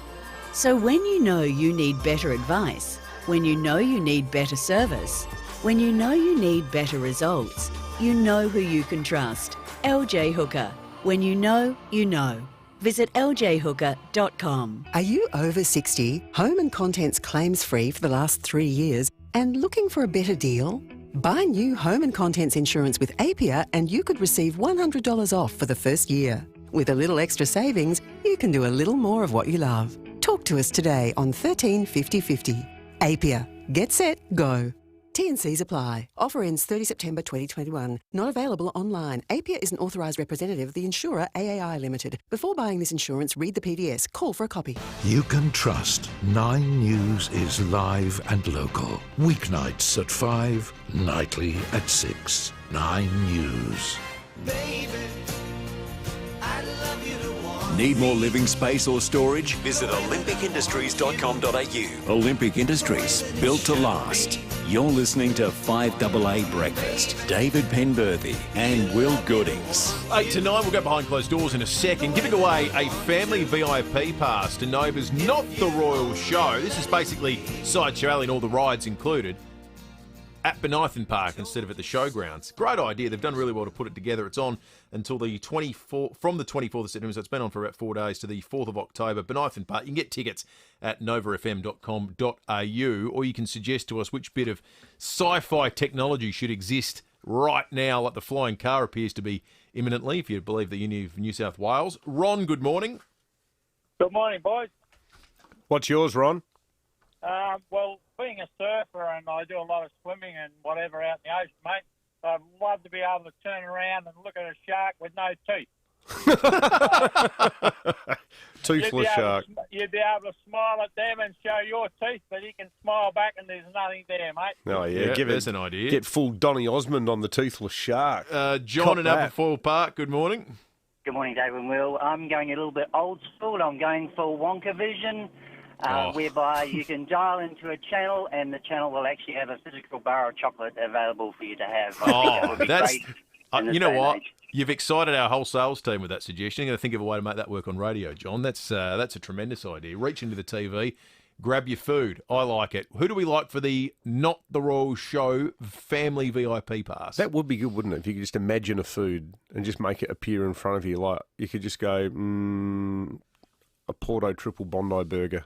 Done. Reach into or, the telly. Barbecue in mixed grill.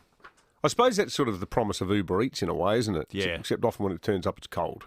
Yeah, that's right. You're the fifth stop. I love that. I reckon Leonie from Clapham. I like the sort of vaguely melancholic sort of quality of her suggestion in lockdown. The idea that holograms could come to life and you get to see all your loved ones in real life. I hope we can actually see our loved ones well before that technology is realised. Well, as much as I love Leonie's suggestion. It's the kind of suggestion that Mark McGowan might chip in some seed funding for.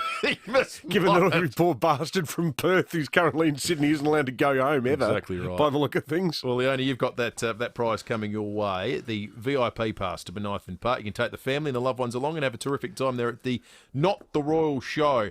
Let's check on the fuel situation thanks to BMW. If yours is due for a service, book your service today.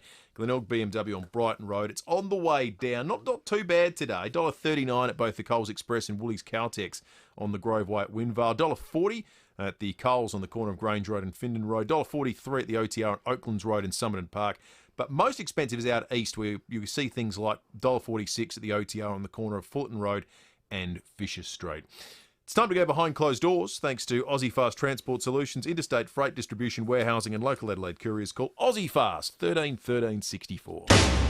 And when we get behind closed... 1395, Adelaide's 5AA. This is the Saturday Sports Show. KG and Cornsey. Welcome back, folks, to the Saturday Sports Show. Graham Corns with you. And Ken Cunningham. No, it's not Ken Cunningham. It's KG and Cornsey. All right, it's not Ken Cunningham. For Sports Med, it's time for Josh Sampson. Morning, boys. Good on you, young Josh. Good man, young Josh. Thank you, KG. In netball, it's been quite a couple of weeks for Georgie Horges. She's just signed a new contract last week. Yes, I saw that, yeah. And she won the Adelaide Thunderbirds Best and Fairest, so well done. And there goes my phone. Oh, come on, Josh. Josh, rule number 1. Yeah, I know. Put your phone on silent before you come into the studio. Oh, how are you travelling, Josh? Come on, Josh. Graham, you're not seriously having a go at me about technology, are you? Well, you should know you've got to You turn whinge on... at me every week. Oh, there's 400 buttons I have to push.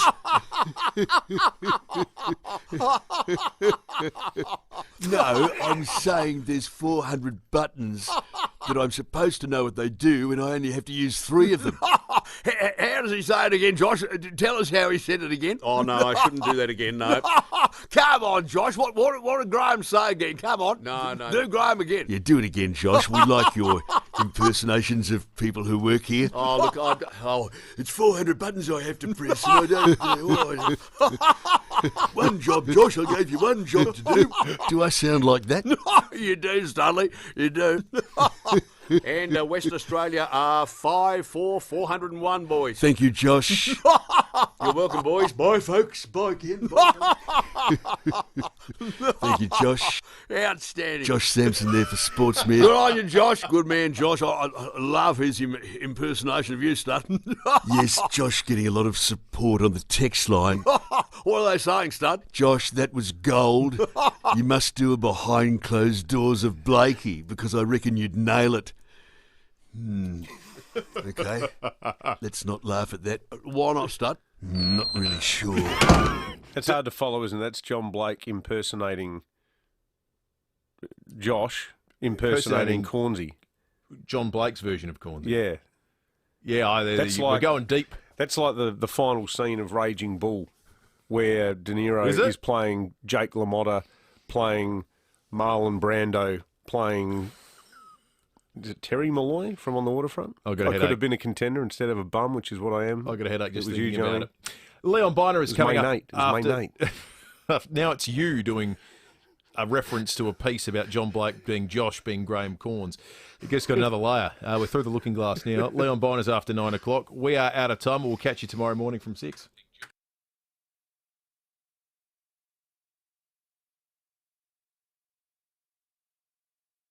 Punnet, 3 for just $5, helping lower the cost of your weekly